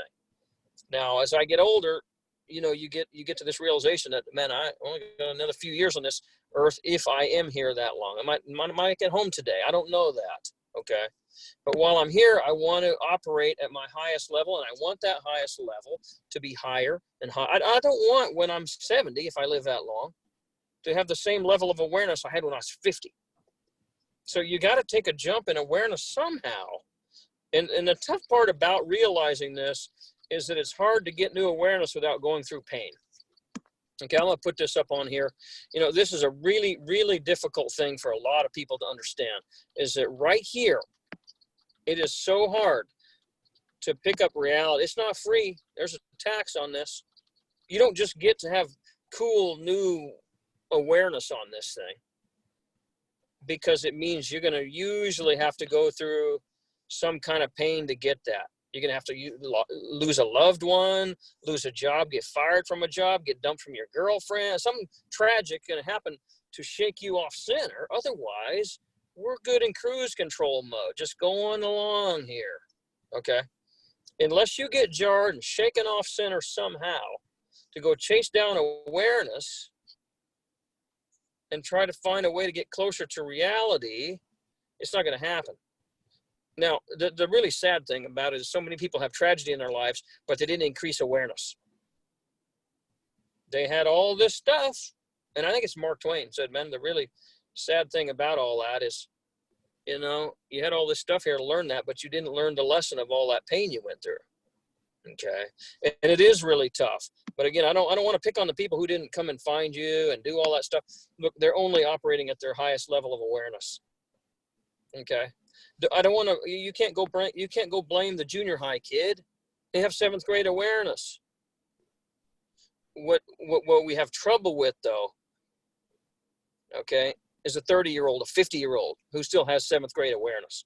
They didn't read a functional book for 30 years, really? There's a lot of those out there. I mean, that's the vast majority of the population. It's most of the people. USA Today writes their newspaper at an 8th grade level for that reason. Yep, sure they do. Yeah, and probably lower than 8th grade. That's the vast majority of the people that are out there, unfortunately. And I'm not trying to speak as some kind of elitist or something. I'm not. I mean, I'm just somebody that's on the path that says putting in some work, you know, but trying to expand my awareness. I mean, that's the only addiction I have is to expanding my awareness, you know, no matter how uncomfortable it is. And so, but the vast majority of people, and it just keeps getting worse every year. The more and more technology you have out, Instagram, TikTok, Facebook, all that stuff, it's all cotton candy, you know, and so they're all trying to run away from that growth, and they don't build up the antibodies, and then they get smacked upside the head by something in life, and then, you know, they hit the bottle, hit the pills, have an affair, eat too much, smoke, alcohol, whatever, or kill themselves, you know, because they don't have the toolbox, the antibodies to deal with that life crisis. You know, I want to hit something, if I could, for a second. A little while back, we were talking about crazy gap. One of the things, and it's one of the hardest things, and I still don't have it mastered. I still have to practice it daily. But the book Power of Now, Eckhart Tolle, you know, he talks about the pain gap and things. But one of the things he talks about in there is whenever something happens to you, good or bad, number one, try not to label it good or bad. I take the labeling out, because that takes a lot of the, once you label something, the emotion kicks in. So if you can just not label it and just deal with it, just accept it. But he says, if you can accept what has happened as if you have chosen it to happen, it short circuits the crazy gap. So, you know, Abednego had a deer. Unfortunately, Bambi ran out in front of him here a few weeks ago. And he could have taken that into a major story, you know. He can say, oh my gosh, this is horrible. Or he can say, hey, honey, we're getting a new car. You know, there's two ways of doing that. Yeah. And so there's different ways. I mean, he could still be sitting there upset about this deer.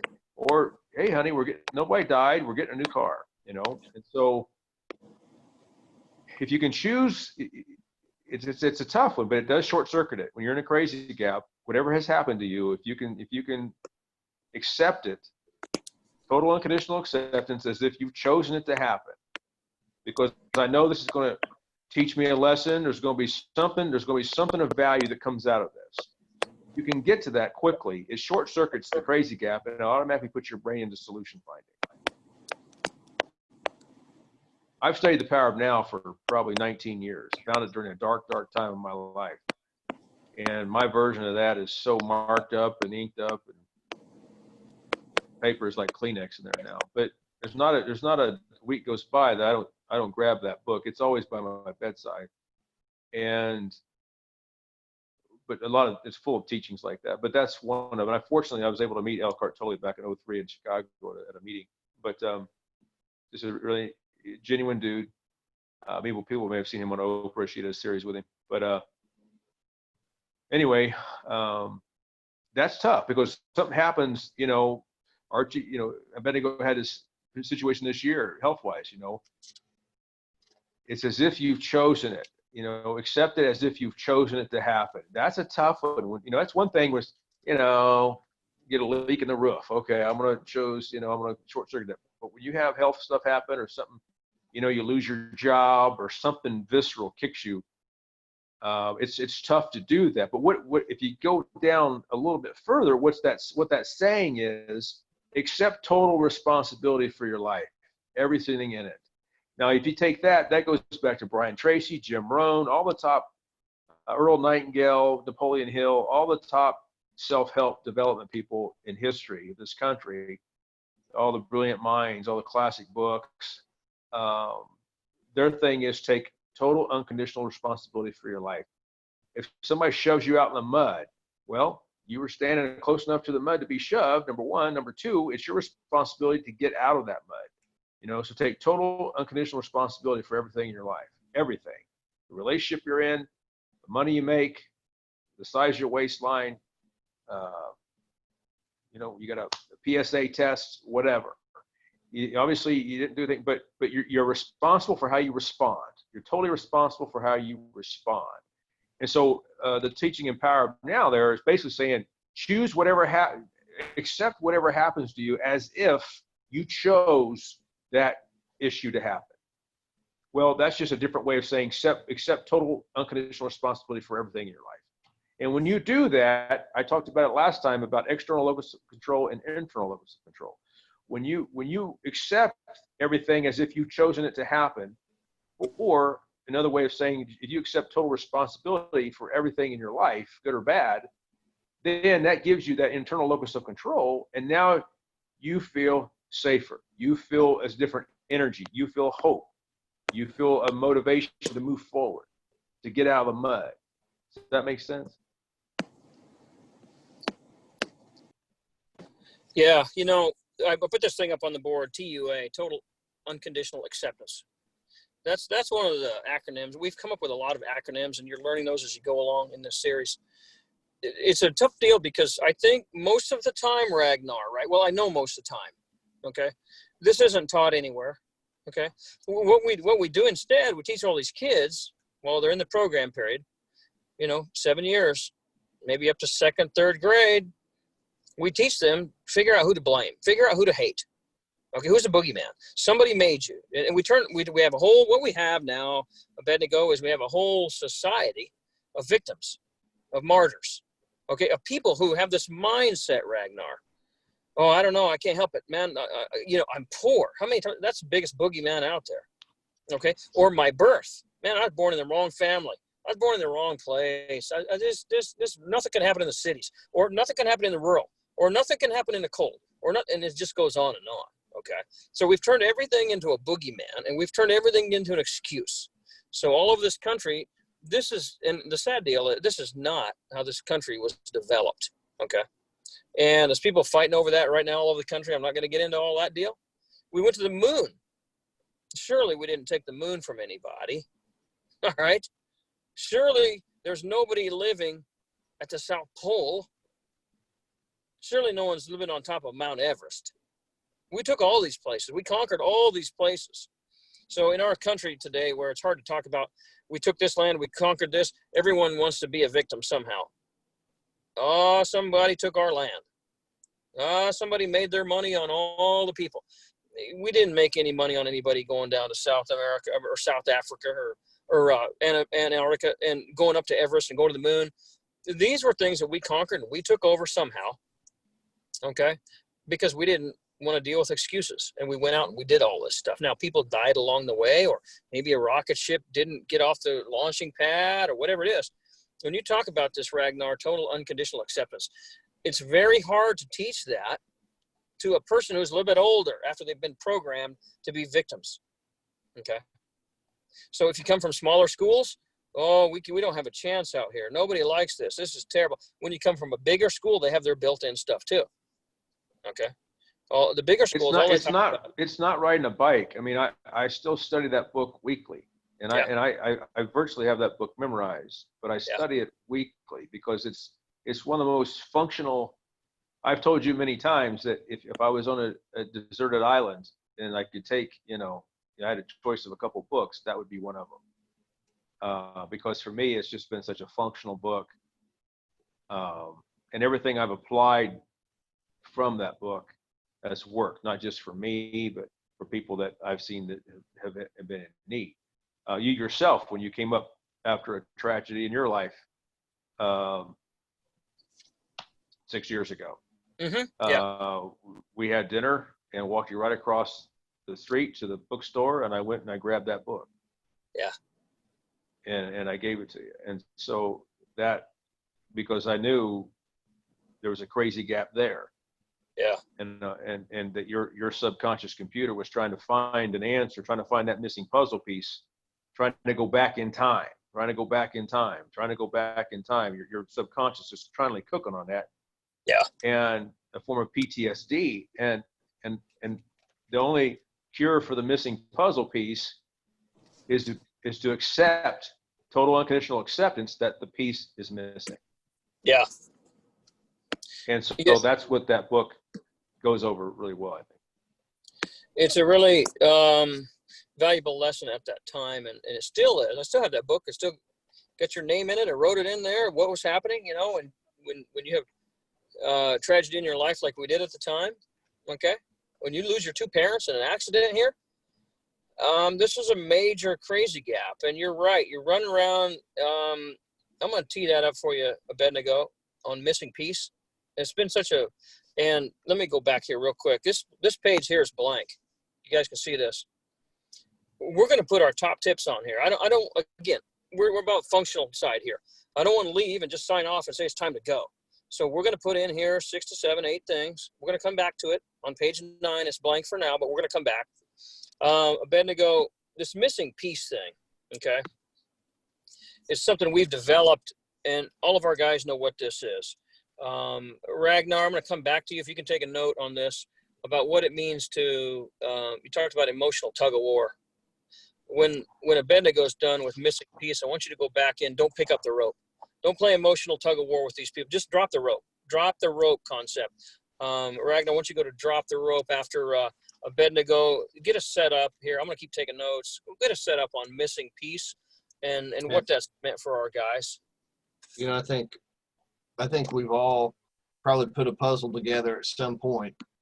So maybe you have a 200, 300, 400, or 500 piece puzzle, and you put some serious time into putting it together, and then you end up one piece short, and maybe it got on the floor and somebody swept it up in the sweeper, and it's just gone.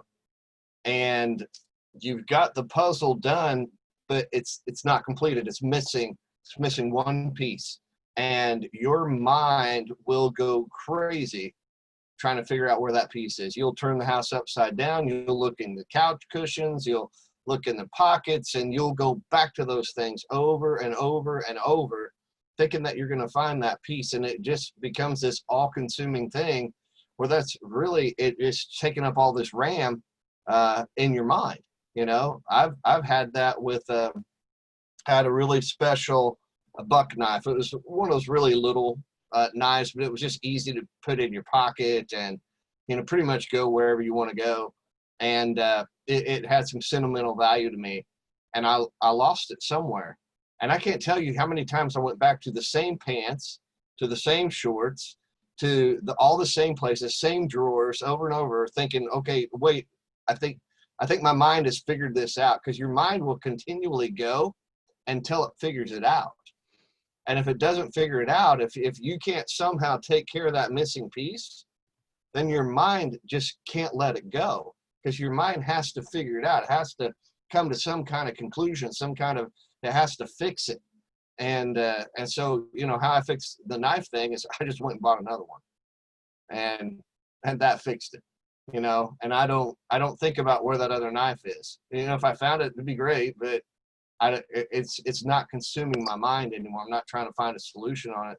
That was the solution. Just go buy another one. But, you know, we can't do that for every single thing, but it can be all consuming. You know, it's a tough deal, because I think, you know, Abednego, that's okay. I go buy another $40, $50 buck knife, or 20, whatever. Okay. But man, if it's, you lost a life, you lost a relationship, something happened that ended, and now you have a terminal ending on this deal, or listen, man, you cannot put Humpty Dumpty back together again on these pieces. The painful loop on that, which is maddening, and it's a form of insanity, is your brain is trying to take you back in a time machine so that you can do something differently to alter what happened.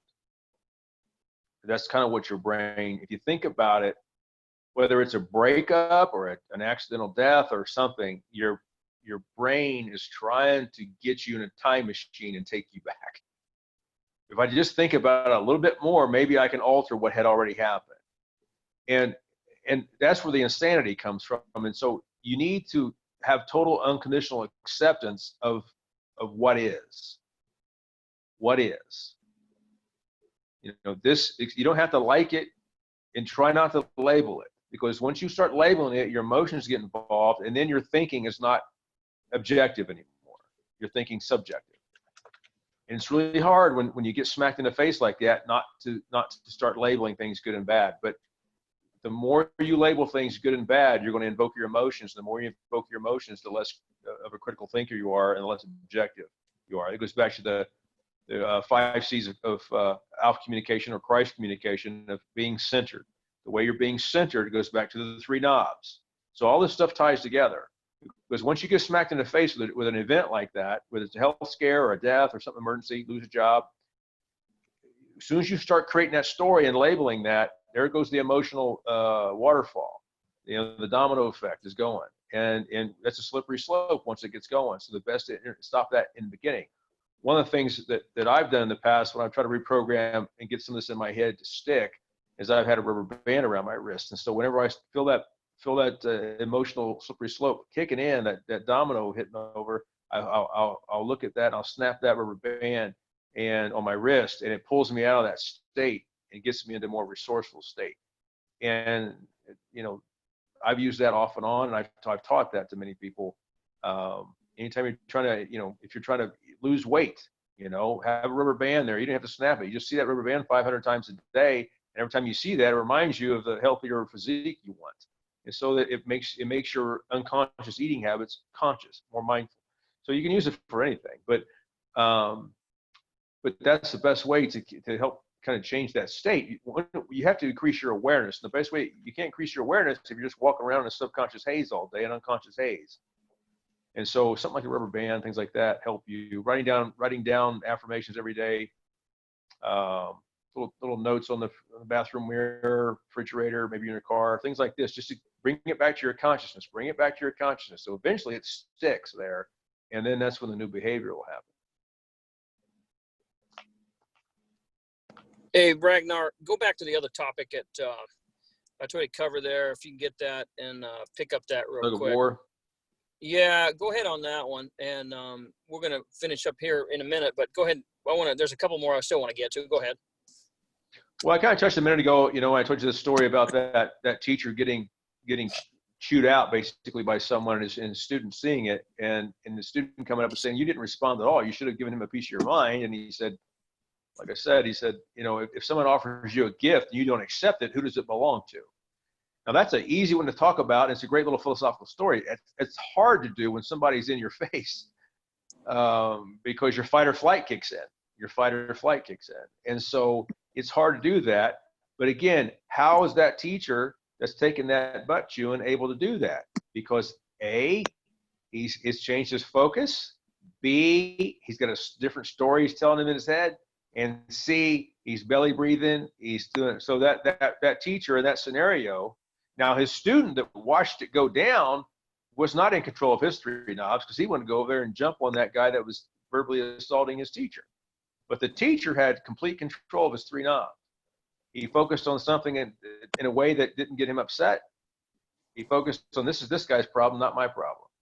He told himself a story about that. This guy must be really having a tough day. He must be carrying a heavy load to be upset with me like this. You know, so he had compassion coming through him. And then he's belly breathing nice and slow and had his shoulders back and just kept a relaxed posture and breathing nice and slow through his belly to keep his adrenals down and keep his cortisol down. And so he had 3, you know, in this story, when it came out, it's a spiritual story. It's an old story. And that story is probably, you know, 1,000 years old. But he had 3 knob controls. That's how he maintained it. I mean, we look at, you know, Jesus, you know, when he thought, you know, God was, his father was not backing him up. You know, he's going through the streets, you know, he's getting beaten, you know, carrying the cross and all this stuff. You know, he had 3 knobs there. You know, he what did he focus on? Forgive them, Father, for they know not what they do. He's still coming. That was what he focused on. You know, he still had compassion. And the second thing, you know, what story was he telling himself? These people they're just sheep. They need a leader. They just don't know what they're doing. They still, if they knew better, they would do better. I mean, the same story still going, you know. And then he's sitting there getting spears stuck in him and stuff like that. You know, he gathers himself, comes back, his physiology's back in control again. He's going into shock, you know, but he gets himself back together enough where he can, you know, he still talk to God, you know, things like that. So 3 knobs, you know, I mean, it's just there. And it's like Abednego said, it works in many different areas. But you got to get control of that. And so like the total unconditional acceptance is just getting control of that story as fast as you can. Now, some people are going to try to hold you because most people are walking around. Henry David Thoreau said in the 1850s, most men live lives of quiet desperation. Well, it's a heck of a lot worse now because modern society is a lot more stressful, a lot more stimulus coming in now than it was in the 1850s. That life was hard back then, but it was simple. You went to bed with the sun, you woke up with the rooster, milked some cows, you know, you didn't have antibiotics, things like that. But, you know, it was a simple, you went to bed. I mean, at dark, it was a simpler life. It was hard, but it was simple.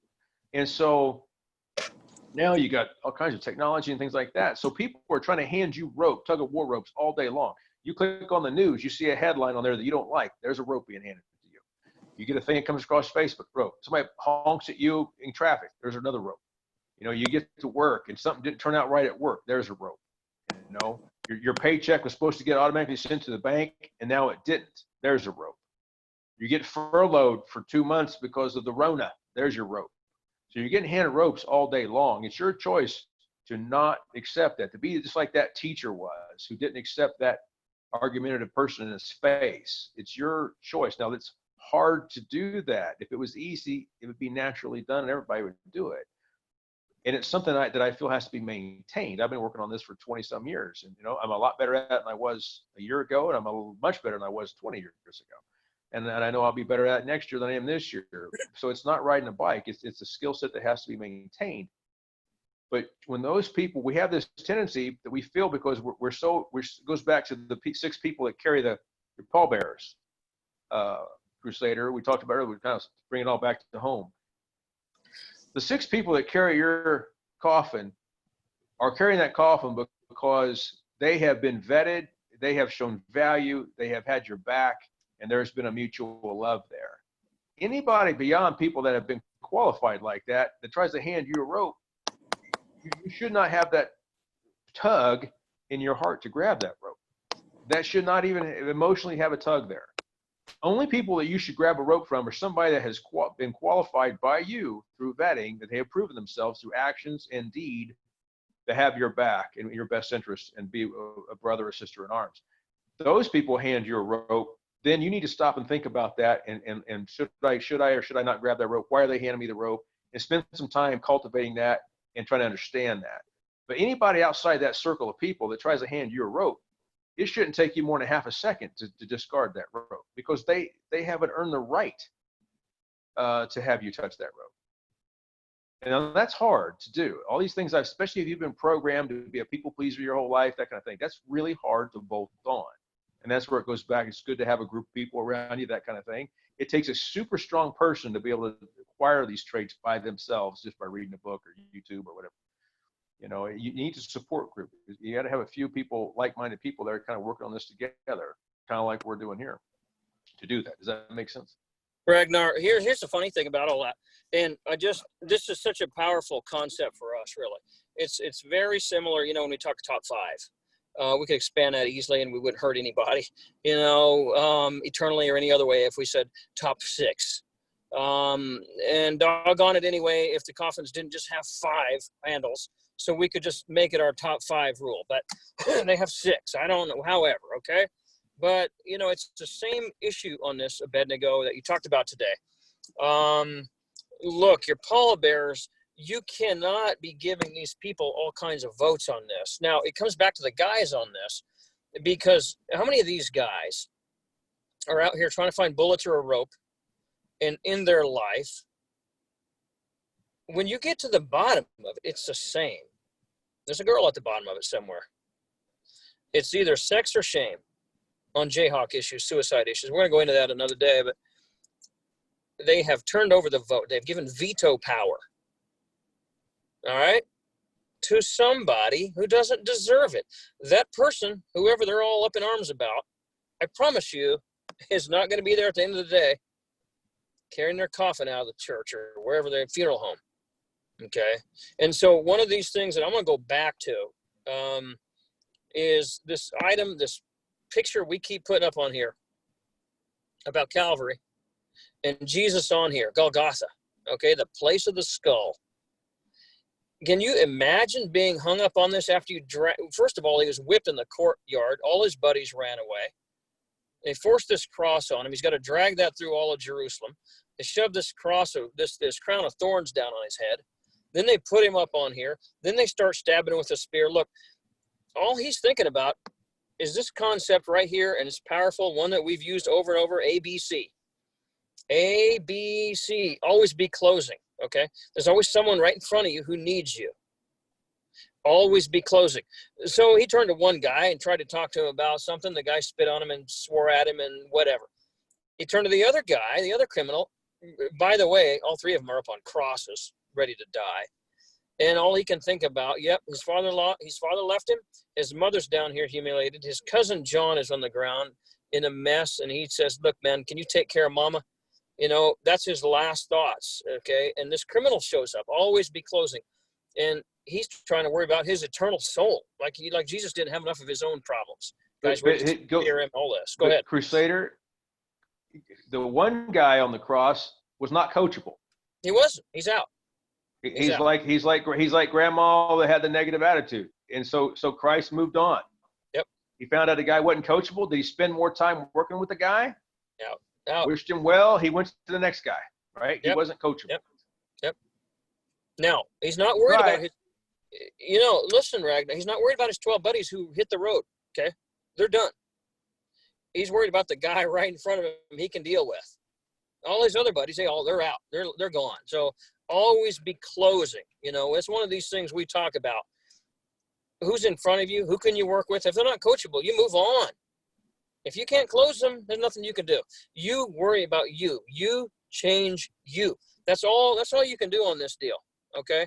You change you. Don't worry about all these other people, okay? Especially in all kinds of relationships and people you don't even know. So I know we have gone, guys, man, we have hit, this is a master class in head trip right here. There's a total mind job, all this stuff. And what we're going to try to do is we're going to try to take our top couple each. We're going to go around the horn. Each of us put something here, and we're going to go around again. There's a lot of principles here, okay? I've got a blank screen here. When we're done, this better be crammed full of stuff, all right? And so I am going to put one up here. What are we going to do Monday morning? What can help Monday morning? Wow. I guess it's cheating if I'm first, but there's so many things on here that we can do. If I had to look at everything and I had to try to figure out what is our, one of the things I do, I just say, listen, crazy gap stuff, okay? Get a handle on this concept.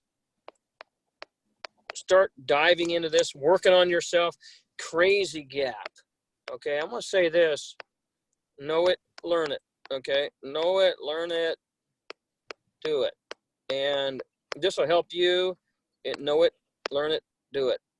This will help you in so many ways that you cannot imagine. But this can help you with family, relationship, marriage, work. You'll see crazy gap stuff come up. Work, church, friends, whatever. Everywhere, okay?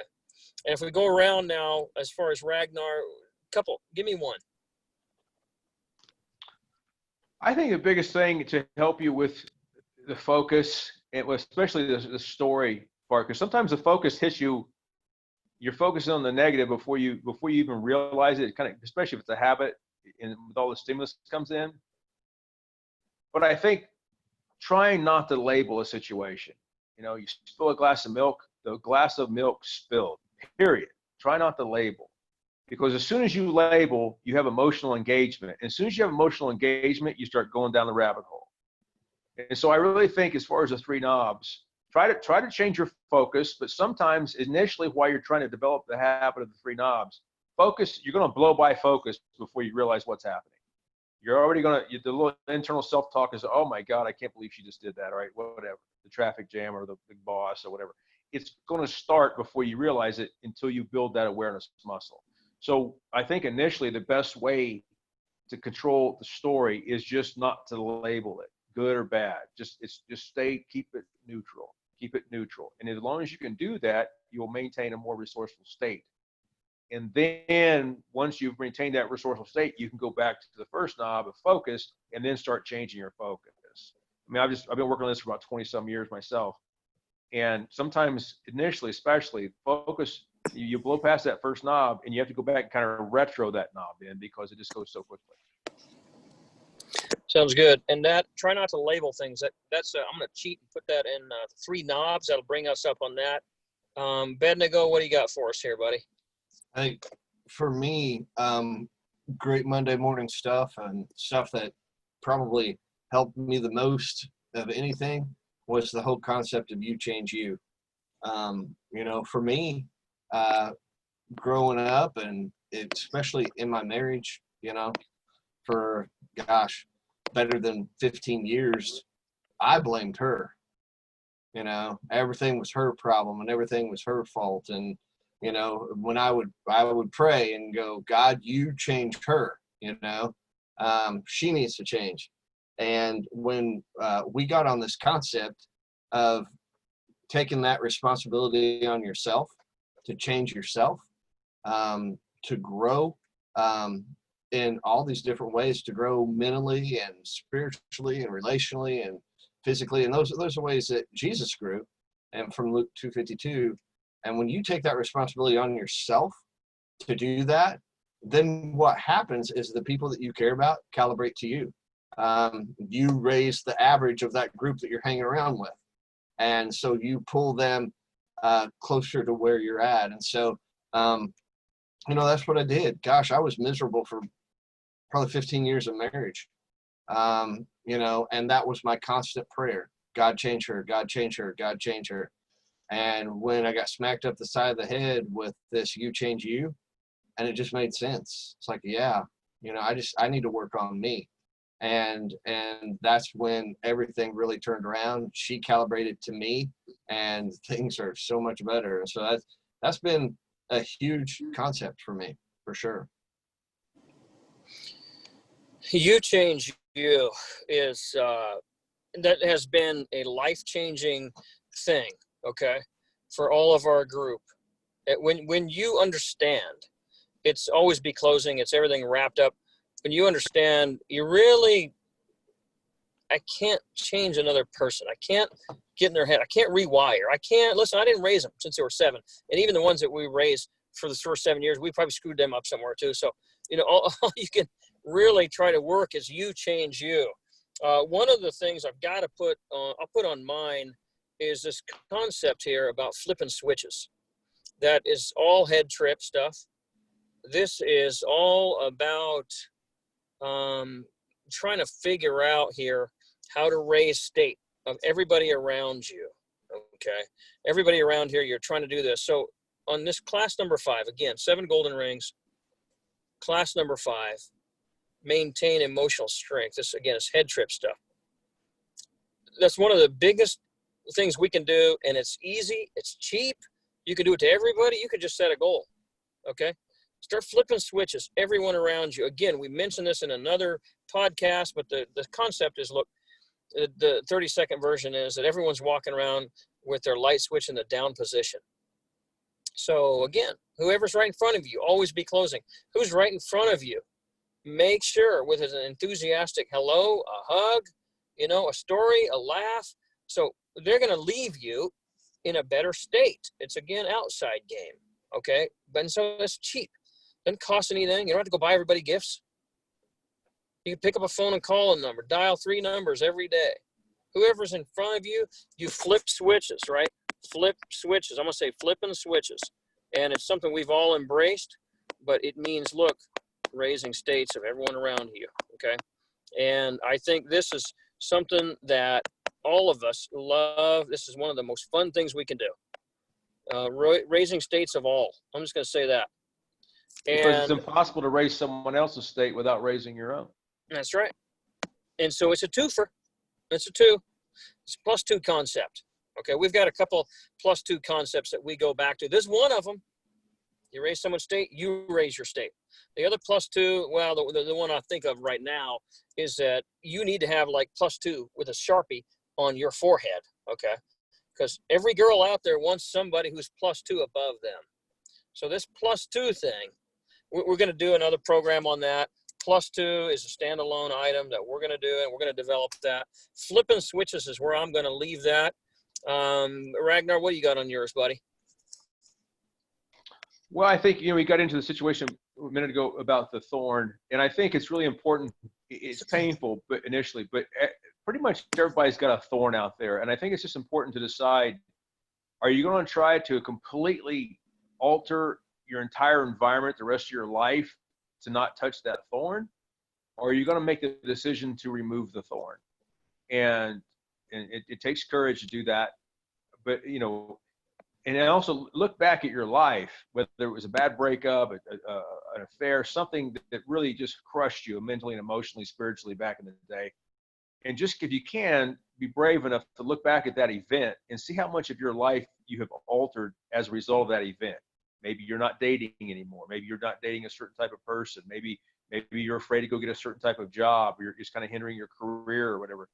There's a self-image issue now because of this thorn. And just think about how much life has been altered to the point since the time the thorn was placed in your arm.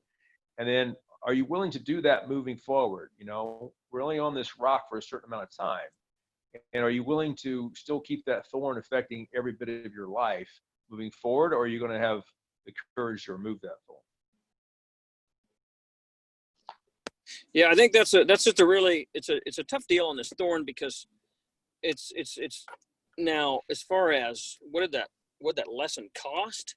Okay, well, no, it's free. You told me that here on this broadcast twice in 30 minutes. Okay, I mean, this shouldn't be a deal here where we're really struggling around, to get this thing. But I think what happens, we think everything has to be some expensive psychotherapy drug, some weird, so when I put that down on there, Ragnar, deal with your thorn. Is that good on that one? Is that going to clear me on this deal? Yep. Okay. And so when we go back here, we got one more left here. Abednego, what do you got on that, buddy? Mine would be pretty similar in just to accept your reality. Whatever that reality is, when I was diagnosed with cancer, I could either pretend like it didn't exist, or I could accept the reality. And once you accept the reality, you can go about fixing it. You can go about repairing, go about finding ways to deal with that. And so I think to accept the reality of your situation and move on. And I think Jesus was really big with this, in that when he sent out his disciples, and he sent them out, and one time, and he said, "Listen, here's what you do. You go into the town, tell them about me, preach the truth. If they accept your message, go in, enjoy their fellowship, enjoy their hospitality. If they don't accept the message, shake the dust off your feet and move on." And that really was a lesson in accepting the reality of the situation. People are going to be open to your message, then you spend time with them. If not, shake the dust off your feet, move on down the road. And so, that concept of accept that reality, I think is another huge concept that if we can do that, we'll be a lot better off for it. Well, and Jesus was pre-qualifying these people. Mm. I mean, don't invest a lot of time unless they've shown that they deserve that time. He was pre-qualifying. He was vetting these people. Yeah, exactly. And I think where Christians really mess up sometimes is they keep hammering somebody who, maybe they just don't want the message. They don't want it. They don't want to change. Maybe it's the whole, we're trying to help somebody who just wants to be the victim, and they never want to get better, and they want to be the victim, and they thrive on being the victim. And we're just beating our head against the wall trying to help them. It doesn't do any good. Go to the people who want to be helped. Jesus' word is just dust off your feet and move on. Yeah, yeah.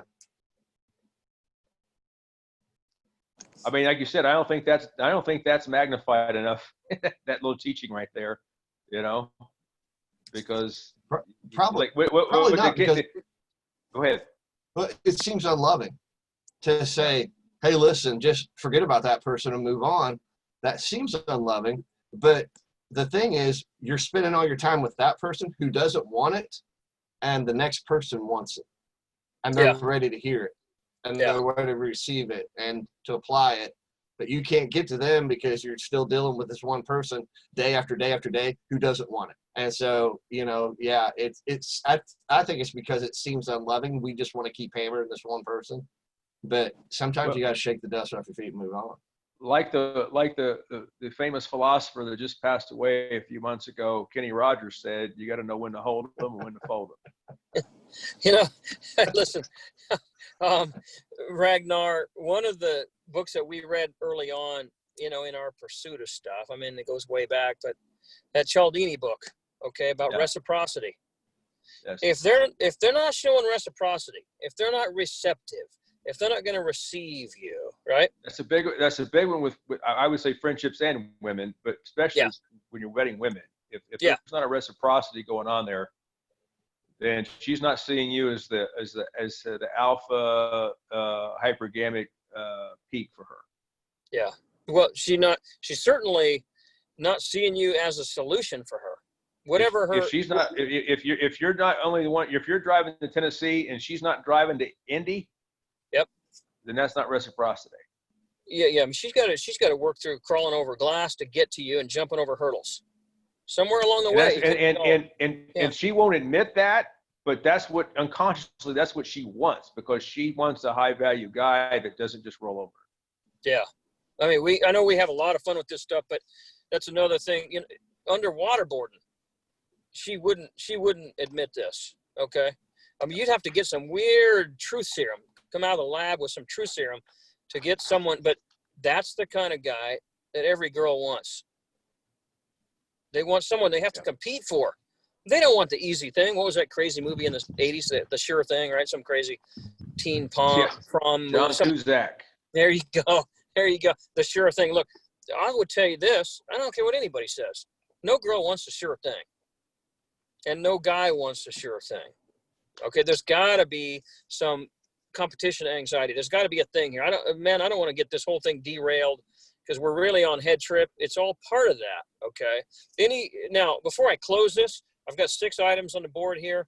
Anybody sees some major thing we got to leave off? I know they're all in our notes. This whole thing is crammed with stuff all over the place. I'm just so glad people stayed with us this whole time. Ragnar, Bendigo, anything we need to just add on? Got bonus items if you want. I mean, for me, I think, go ahead, Bendigo. Well, for me, I would say this. You know, when we talked about the cop-outs and that kind of thing, you know, and there are many times that I gave that pat answer of, hey, you know, I'll pray for you, or hey, here's some scripture that you should read, and I'll pray for you. And I felt unsettled about it. I knew those were good things to do, and those are things that we should do, obviously. But I always felt unsettled about it because I felt like there was more, but I didn't know what it was. And so, you know, I'm glad to have the tools that I have today, things that are functional, that can help people like right in that moment. And, you know, and so, yeah, it's been a great tool for me. I mean, for me personally, to be able to use with other people. To give them some tools that they can use, and not try to have a monkey wrench fit everything, but giving them the proper tools to fix whatever problem they're in.